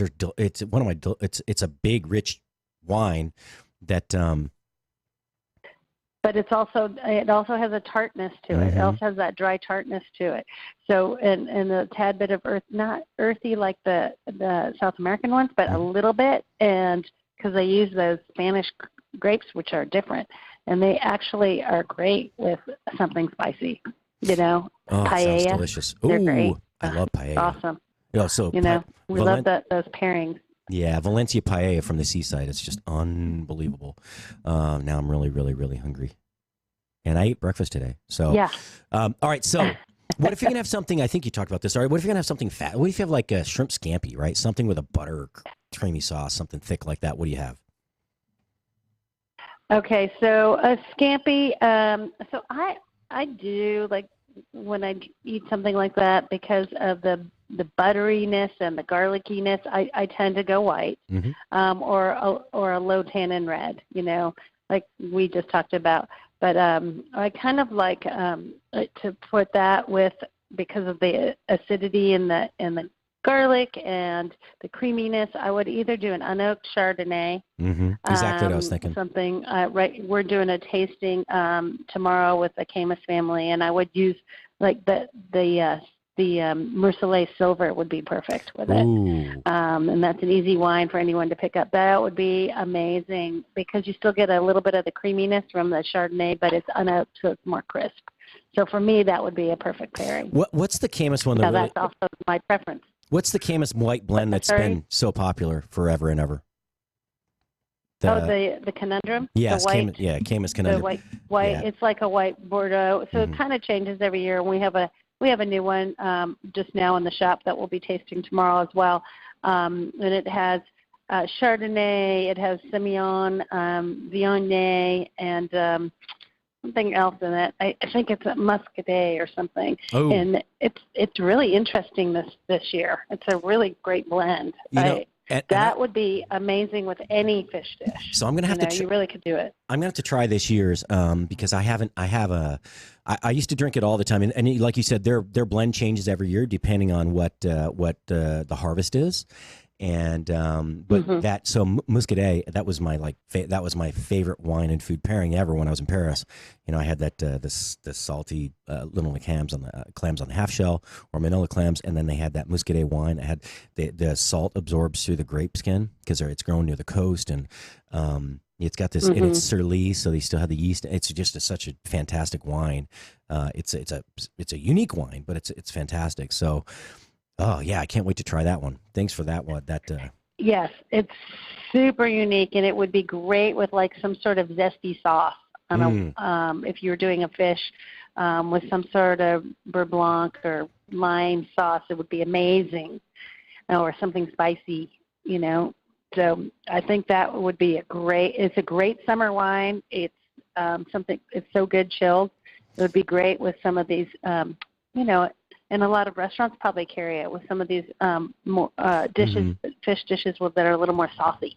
You know? And that's it's a pretty it's a wine that you can buy at almost any grocery store or a wine shop, but it's a very good wine. I love Camus Vineyards. It was one of the places I got to go actually when we toured a long time ago. We're going to open the grocery store, but all right, well, guys, we got a couple more minutes. How about what if you're eating something like salty snacks or something like that?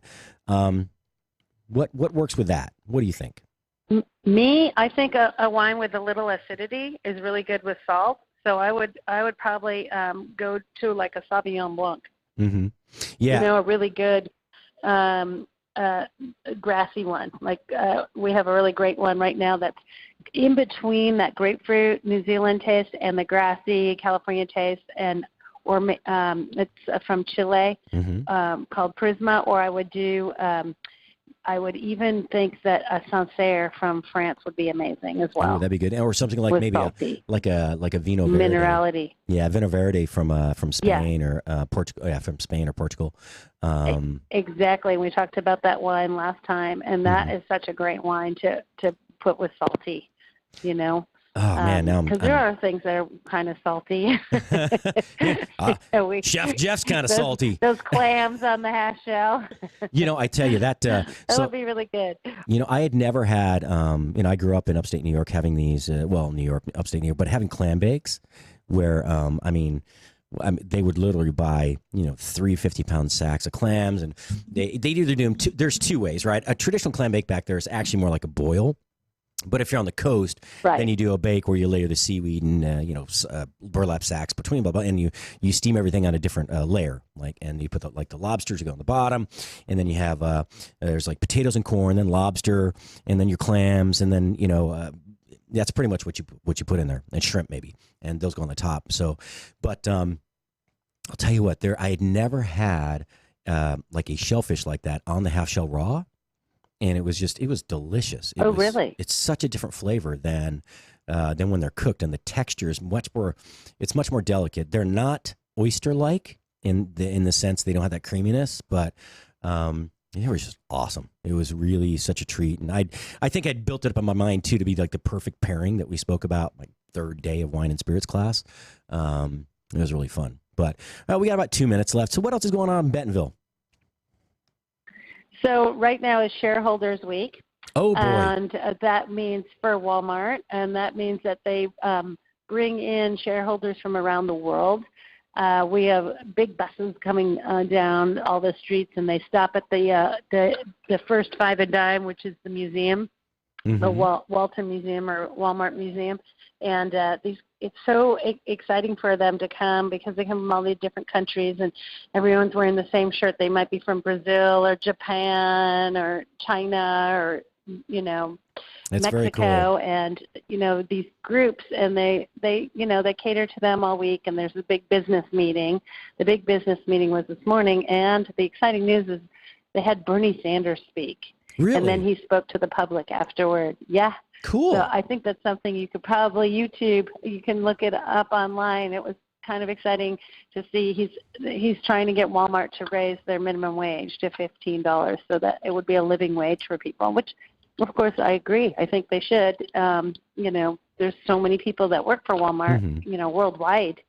They employ so many people, and we are a bit of a company town here. Yeah, so. absolutely. And look, I don't disagree with it necessarily, but you have to think every price goes up everywhere when you do that, right? So if I pay my dishwasher $15 an hour, my line cook now has to make $24, my sous chef now has to make $45, and the executive chef now has to make $90. So I'm not disagreeing, but it's a double-edged sword. It's a really tough thing, and but I'm glad that they're putting it out there. Walmart's a huge company; they're a global influencer, and I'm really interested to see what happens. The Walton family, very generous, wonderful family, and although they don't directly run the company anymore, let's see what they say. No, they don't, and it's not up to them. And I think that I think it's just good to hear from another perspective, because you're right. They are super generous. They give to this community like crazy. We're an amazing place because of the Walton family and Walmart. Well, and people like you and Tom it's just too, interesting Laura. to hear the diversity of it. It's people like you and Tom too. But hey, all right, love you guys. I'll talk to you off the air in a few minutes. But hey, join us next week or tomorrow, whenever, Friday. Thanks, folks. Chef Patrick Mosher signing off. Food Biz Pro. Be nice to yourself. You are what you eat. Talk to you tomorrow, or Friday, or Monday. This is the only 24-hour take-anywhere platform dedicated to food and fun. We're Spoony. Breaking news this hour from townhall.com. I'm John Scott.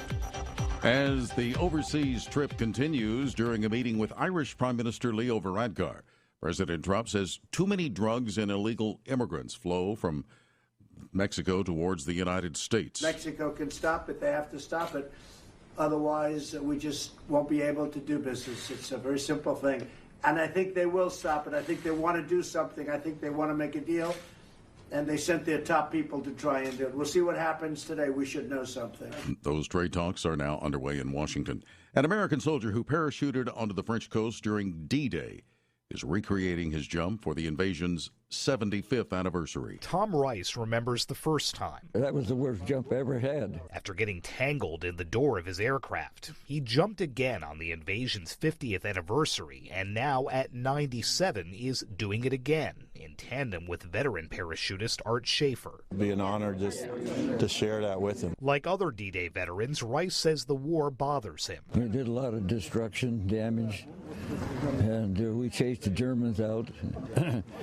And coming back here is a matter of closure.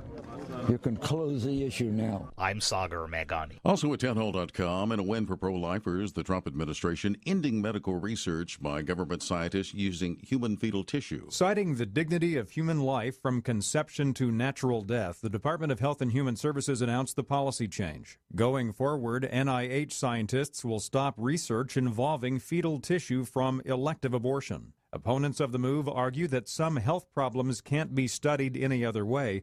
However, privately funded human fetal tissue research will be unaffected. White House correspondent Greg Cluxton. The Dow is up 166 points. More on these stories at townhall.com. Do you use the expensive blue or yellow pills to charge your sex life? Are you thinking about it?